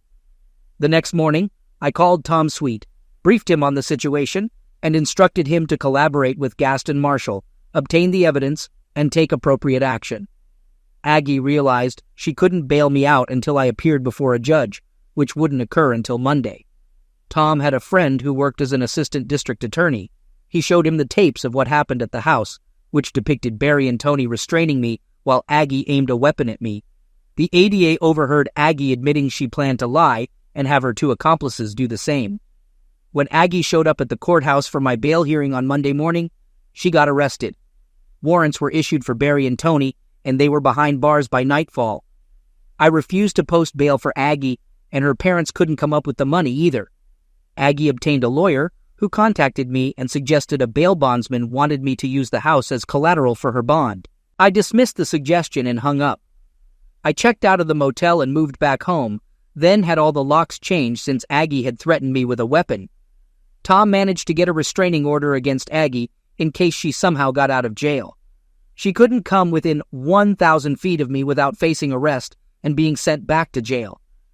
As tempting as it might have been to reconcile with Aggie, it wasn't worth risking serious jail time. Both Barry and Tony flipped on Aggie and took plea deals. Aggie claimed she never intended to shoot me. She was just trying to stop me from hurting Barry or Tony so badly that I'd end up in jail. The jury watched the tape, and based on Aggie's expressions of love for me, believed she was probably telling the truth about trying to prevent me from damaging Barry or Tony. They acquitted her of the felony menacing charge, but found her guilty of unlawful restraint and filing a false police report, along with a few minor charges. The judge sentenced her to 9 months in county jail and 1,000 hours of community service upon release. While she was in jail, the divorce proceedings wrapped up smoothly. Aside from losing Aggie, I only forfeited 20% of the equity in the house. I transferred the money to her bank account and headed to the bar next to the motel where I'd been staying. Luck was on my side. Rhonda and Shelby were there, so I invited them to celebrate my newfound freedom with me. Laura wasn't around because her husband had returned from deployment, and they were busy catching up. "Why celebrate with us?" Rhonda asked. "Well, I'm taking a wild guess here. I noticed Laura's wedding ring and Shelby's too, but you, Rhonda, aren't wearing a ring, and I don't see any signs you ever wore one, so I'm guessing there's no long-haul trucker in your life. Plus, I've always had a thing for gorgeous redheads." Shelby chuckled and teased, "Girl, you're busted," as I pulled Rhonda onto the dance floor.